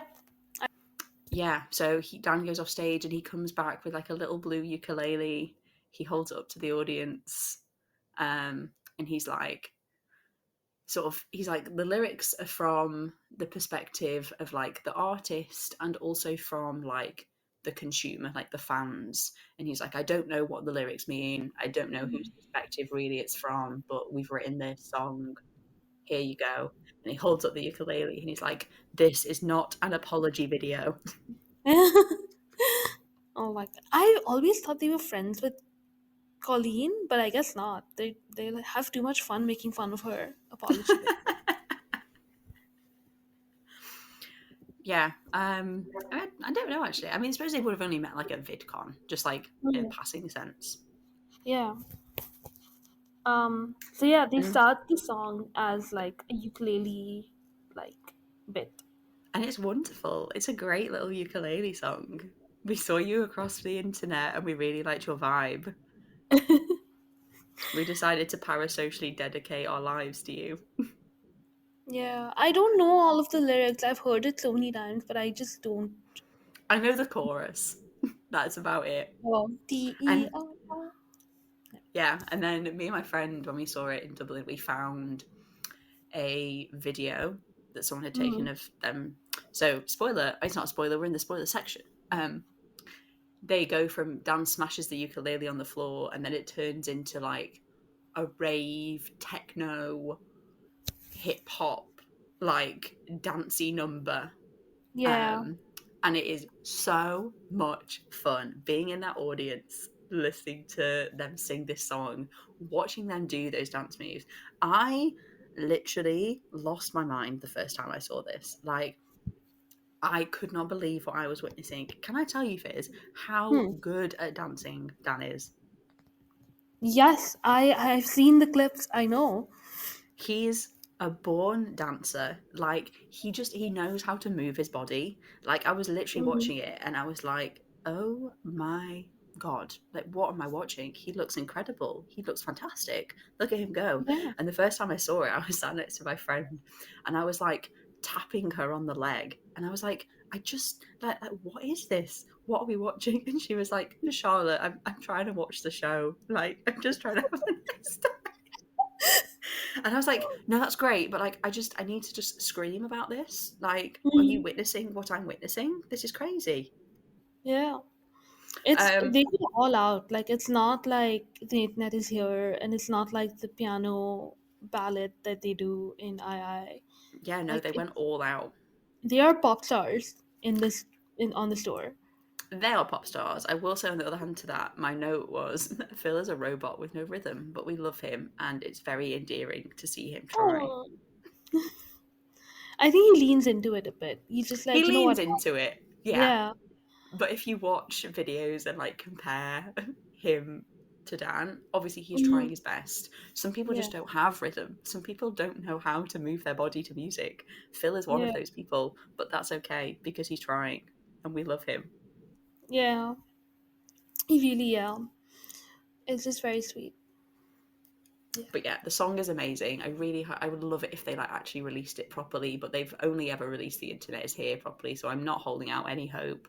But maybe Yeah. because of the vibes of this song, maybe they would. It's just so good. It's such like a feel good song. So yeah, like I learned all the actions. I know like the lyrics to the song because they put the lyrics up on the screen as well. Wow. But Mm-hmm. oh, it's just such a good time.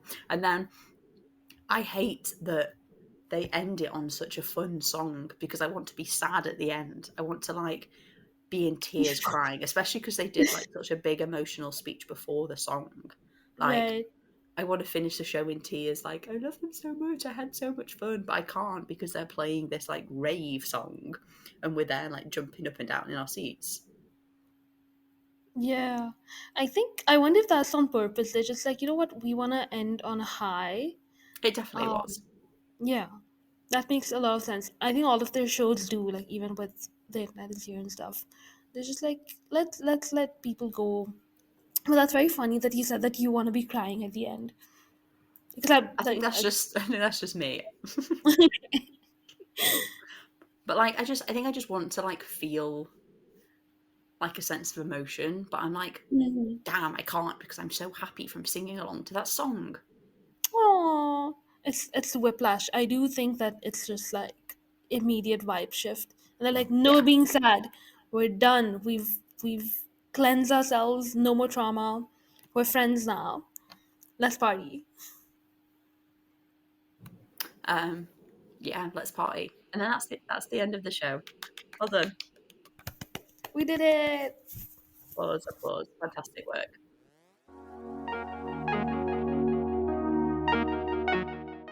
Hello, welcome back. We finished our spoiler section of the show. If you've If you skipped skip,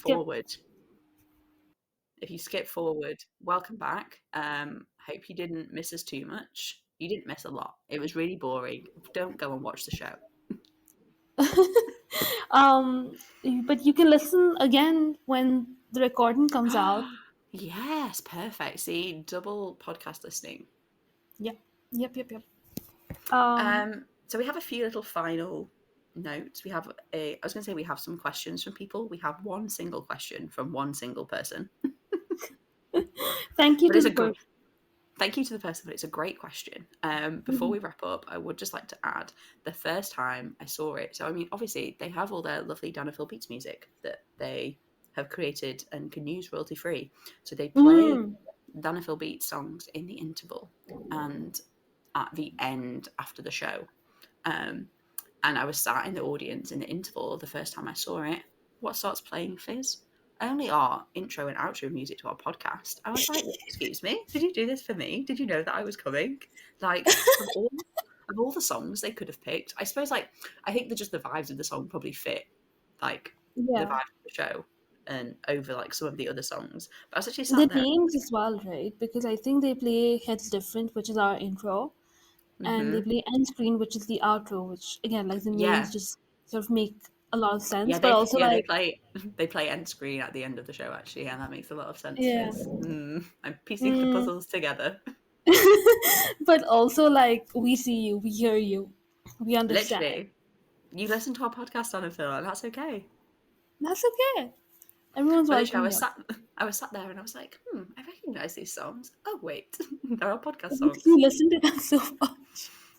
And I think I sent a video. I think I sent a You video did. to you, didn't I? Or You like a voice note, and I was like, you look what sent a they're playing, video. Fizz. Yeah, you sent a video. I didn't want to break your heart and be like, I think it's just the names. But it was very exciting. I would have lost my I mind if mean, I heard it. we chose those. So we chose end screen because we play that one at the end of our podcast. Hits Yeah, different. It just had good vibes for the start, but truly, yeah. crazy stuff. Incredibly so. Shall we move on to our question? Yes. So we had a lovely question from Tumblr user Swimming Lagoon. Hello, Swimming Lagoon, if you are listening. We are sorry it's taken so long to get this podcast out, but we're finally answering your question. Now, this is a great question. When It I is sent such a this to Fizz, I was like, this is amazing. So they asked, what lesson do you think the audience can take from the show, and maybe Dan and Phil too? How is the show impacting everything moving forward into Dan and Phil 2.0? Love you both, Vera. They're called Vera. Hello, Vera. Hi, Vera. Thank you for your question. Do you okay? Where do we start? What lesson do you think the audience can take from the show? Um, I think the lesson we can take is that I think boundaries are a lot more explicit now. Like they have made it clear like what they're okay with sharing and what like I yeah, what they're okay with sharing, I would say. Um, and they're sort of just I think that's the lesson. Do you agree? No, Like, I agree. Yeah, they do obviously talk a little bit. They make a little comments on like boundaries in the show. mhm. that they've learned these words, because I think they have always had boundaries, but I think they were all sort of very loose, and I think they've definitely, again, was the hiatus a good thing? Absolutely. I think it needed to happen. I think that time taken away from the internet to sort of reflect on what they wanted to do with their careers has given them a better career plan. So I think if anything we can take away from TIT is that, like, I think they're just more grown up. I think what I mentioned before, like, I feel like the first, like, from sort of, what we're going to say, like 2013, I suppose, when the radio show started, 2012, 2013, everything for them was just like a snowball effect. I think it just sort of, it was like a snowball rolling down a hill, and I think it just sort of kept going. They didn't know how to stop it, but they didn't want to stop it because I think, again, Dan talked about in the podcast, he was like, every year he'd get round to like January and he'd be like, well, this is the year that YouTube's going to collapse and I'm not going to have a job. And then he'd do it for another year and he'd get to the next year and then be like, oh, this is the year it's all going to collapse. Like, YouTube won't be a thing anymore. But it just kept happening. And I think those 10 years, like, well, whatever it was, 2012 up to 2018, it was a snowball, like, rolling down a hill, and they didn't know how to stop it. They didn't really want to stop it because they were like, well, we just need to keep making money. We need to keep doing things. We need to say yes to all of these things. People love Dan and Phil. We need to make Dan and Phil a thing. And then the snowball got so big by the end of 2018 that obviously Dan was like, I need a break. I don't want to make the snowman anymore. Yeah, great metaphor. Thank you so much. I thought that was a really good metaphor, actually. I completely just came up with that off the cuff. I mean, you're a genius, that's why. But yeah, I think you're right. I think it just sort of opened up their eyes to more possibilities for their future. And I think it's gonna impact the future of Danville and Danville 2.0 a lot, Yeah. because I really like what you said in a group chat somewhere. You said that, or maybe you said it on the podcast. I don't know, but you said that everything about it is just like them, like clearing everything up, and so you can, like, we can move on with a clean slate. And I really like that Yeah. I you think I did said that. it in that, and I think I said it in the podcast as well, the first half. Maybe, yeah. Oh, maybe, yeah. So sorry. We're we said in the spoiler section, but we're recording this on two separate days, so I don't remember what you said in the first one. I'm That's gonna be okay. quite honest. Um, but I think the way it's gonna impact Downfall 2.0 is gonna be how they sort of behave, and how I am assuming that some walls are gonna be brought down, Yeah. um, in terms of what we're allowed to see and interact with. They're I, already kind of doing it, but yeah. yeah. I think TIT is the sort of the gateway into them having a healthier relationship with us. Like you Mm-hmm. said about that they were getting, like, airing out all these conspiracies. I think it's the start of like a healthier relationship between us. Not that it was ever unhealthy before, but I think just like all the, like, not unnecessary lies, but like all the things that they like covered up and like pretended didn't happen, and Mm-hmm. they sort of lied about, um like that sort of like secrecy. I think Mm-hmm. that moving forward, they're either going to be completely closed off and we don't hear anything about certain topics, Mm-hmm. or but the things that we do hear about will be very, like, not explicit, but like we'll know what's happening. It won't be like, oh yeah, like we're going to do this thing because we have to do this, but really there's like an ulterior, like, motive, if that sort of makes sense. Like Yes, with the it's tour like, bus thing, like they covered that all up. The fact that they yeah. were sharing a bed, it was like, yeah, no, we didn't share a bed, of course. But I And it feel was like, just like a very elaborate thing, like, yeah, I feel like they're done with the elaborate lies. Like, they're either just going to not tell us anything at all, or we will mm, hear the truth. And I say the truth in quotation marks. I'm not expecting them to completely air out explicit details of their lives. yeah. But I think there'll be like casual mentions of things. Um, perhaps personal life updates that we are just Mm-hmm. gonna get, that we would have never gotten before. Yeah, stuff like that. Just more, if you know, you know, esque. Like before Yeah. they do it, and then we'd find out like and start sort of like we'd be like, I'm using Dan's metaphor here, but like Roombas, and we'd suck it up and be like, hee, what's this? And then we turn into like these elaborate things. But now they're gonna just tell us how it is, and you're like, hey, this is what happened. I think a good example of this is the how Phil nearly died video, Yes. Yes. which they because I think before Phil would have done this kind of video alone, and he has, but because Dan was so present for the entire incident, and Mm-hmm. like they were very open about how much Phil depended on Dan in ways that they wouldn't have told us, like, send him the list of things to get for him, That's and so the true. Yeah. pictures that Dan took and all of that. I think is very like, take that, and even like the glue incident, which are similar, I would say, in nature, because Dan is there in the story, but it's so much more like in detail, which is fun. It's fun. I hope Phil is okay in the future, but I hope we get more anecdotes where we get to hear these things. I don't know. Yeah. I think as well, I think they're just having like a healthier relationship with the Dan and Phil brand. Like, I'm hoping that they don't like, Mm-hmm. they're not, I don't think they're going to shy away from like, oh, yeah, like we did this. Obviously, Dan was with me. Obviously, Phil was with me. Like, it's going to be, it's not going to be like when they used to do like, oh, yeah, I went to this place with my friend and the friend was like Dan or Phil. Like, Yeah. like you said, like I hope that they, I think that they, again, like they say in the show, not really a spoiler, it's just like a line, that we've provided them with this comfortable, accepting space for them to come out. And in turn, like they provided us with this like comfy space. And I think they definitely make, they sort of definitely feel more comfortable with us and perhaps Mm-hmm. feel like we aren't as, what's like the word I'm trying to look for? I think sort of like back when Dan and Phil, like the brand was starting, obviously because a lot there was so much speculation about their relationship, lots of people were like, "Oh my god, like we have to dig into everything about their lives and find it and post Very it much. publicly on all Yeah. these forums."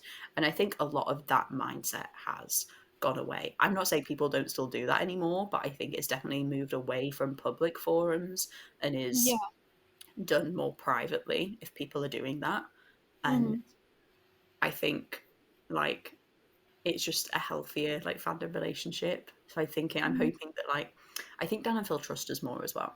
What I'm Yes, I was trying to say. gonna say, yeah. Yeah. That was a big old tangent, but yeah, a big ramble. No, it's part of the answer. Like I think the way the show has impacted everything, like from them to us, and like what we can take away. Like I said in the beginning, like they have set boundaries because they have shared so much with us in that show, that they're like, okay, this is the kind of silly stuff that we will tell you about. Don't be freaks, don't be stalkers, don't be creepy. And I think, like you said, like I think they trust us to do that now, because they've talked so much about how coming back has sort of filtered their audience, so that the people that are left now are just, Dan and Phil people. They're not like British YouTuber people who got mixed in with Dan and Phil. And they're not looking to sort of like grow their audience at all. They're just sort of catering to the people that they already have. And if someone likes them for this, they'll come join in.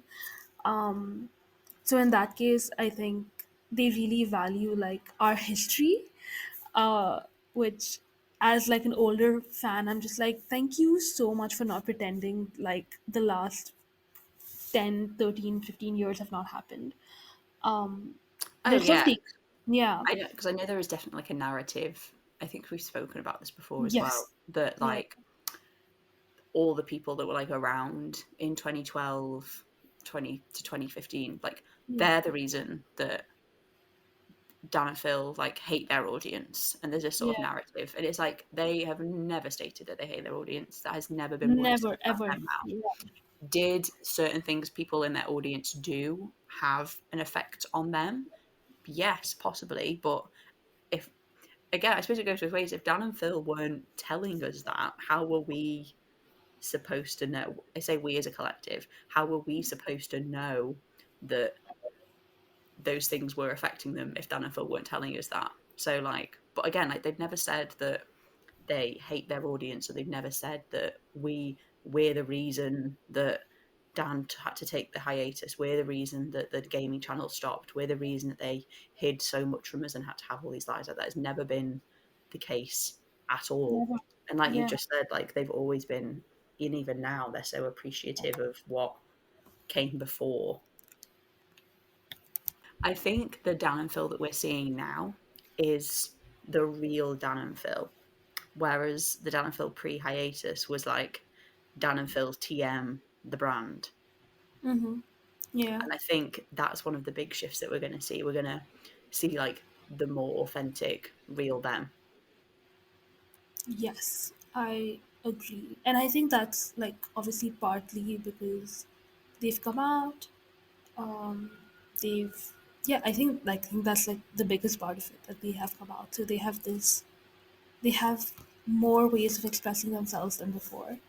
Whereas before they had to sort of depend on innuendo and references and wink wink nudge nudge sort of things.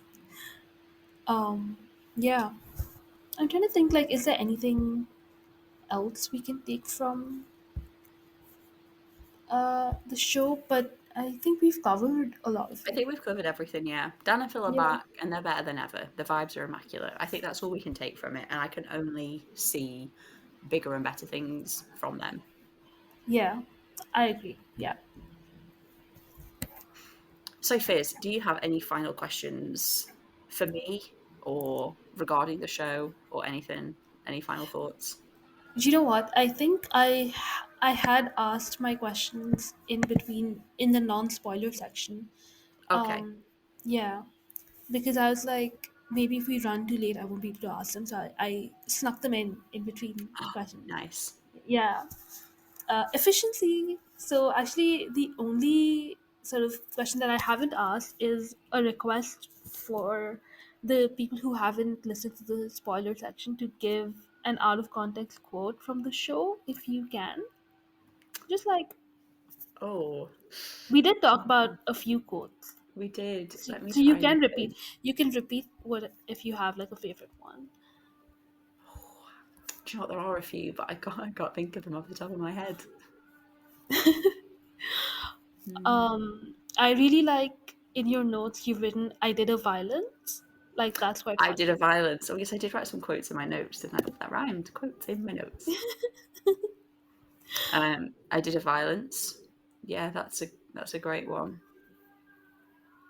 Um, You have to give more, but if you want. I can't think of any off the top of my head, but maybe I'll think of some to include in the next episode, just to like throw in.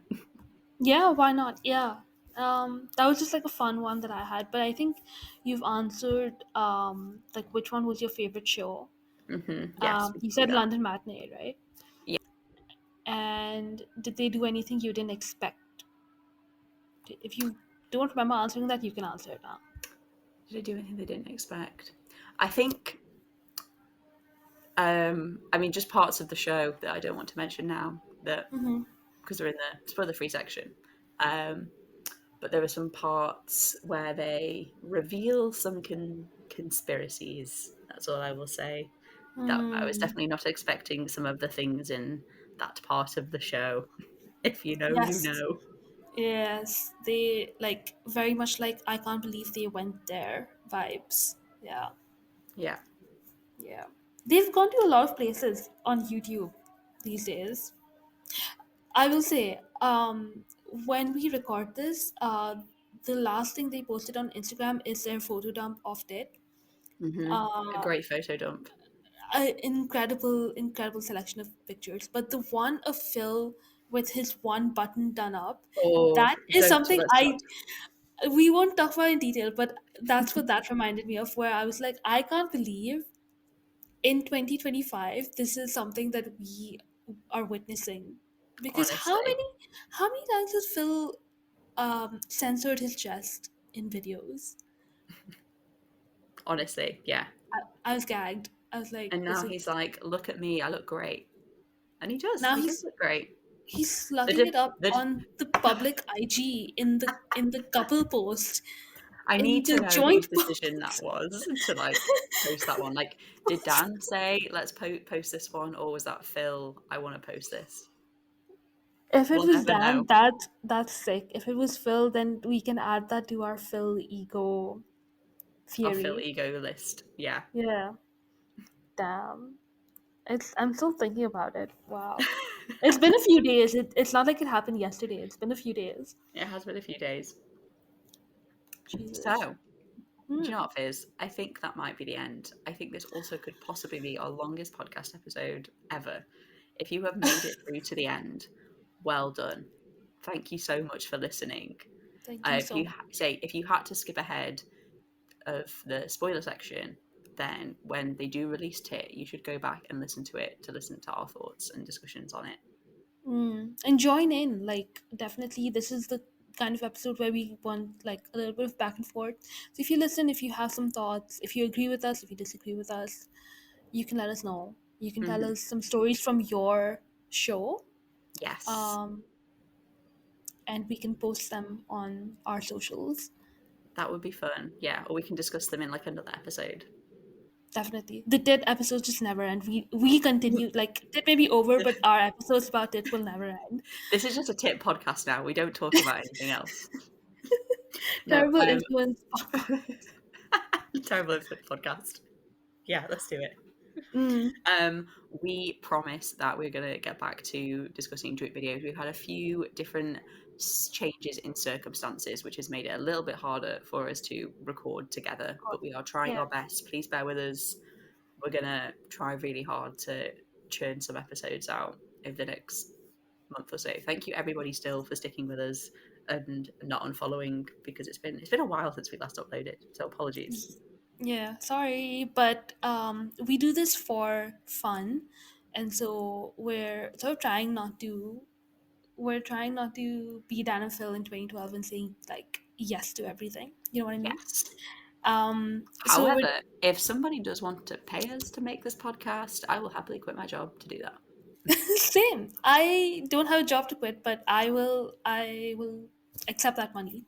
If that Um, means that I have to like fly to Fizz to record the episodes with her, so be it. yeah, exactly. Then that's what we'll do. Yeah. So, but no, thank you so much for listening, and we'll tell you what the next episode is. Because it's It's gonna be a something fun. spooky. Ooh, maybe in the spookiest month of them all, March, we will be. Ooh, March is spooky. That week in It, March, they've oh my mentioned god! Battle 2.0 in March. Oh god! Ooh. It can never be like one thing, can it? Like the podcast was so much chiller pre Oh, gaming it channel really comeback. was. Can you believe we started this podcast before they came back because they weren't doing anything? I was like, well, I need to do something. And they were Yeah. like, nah. We will not make this easy for you at all. But it's No, been fun. It's been a fun time. it has been a So fun time. yeah, so we're gonna do a spooky video where I cannot remember which one it is though. I can't remember the order for it. Are we baking brownies, I think? No, you've done brownies. I think it's cupcakes this Oh, time. yes, we did. Cupcakes? Do they do cupcakes? Yeah, the ones that were supposed to be green, but then they weren't green. Or maybe it's the I cookies. I don't remember any of that, so I can't wait to watch that video. Professionals. I'm not a fake fan. I have watched all their videos, I promise. It's just a bit murky because I can't remember if it's I think it's cupcakes first because I don't even remember them making cupcakes. Are you they're sure? supposed to be, yeah, okay, and we will discuss it in the next episode. But for now, bye. Goodbye, everybody.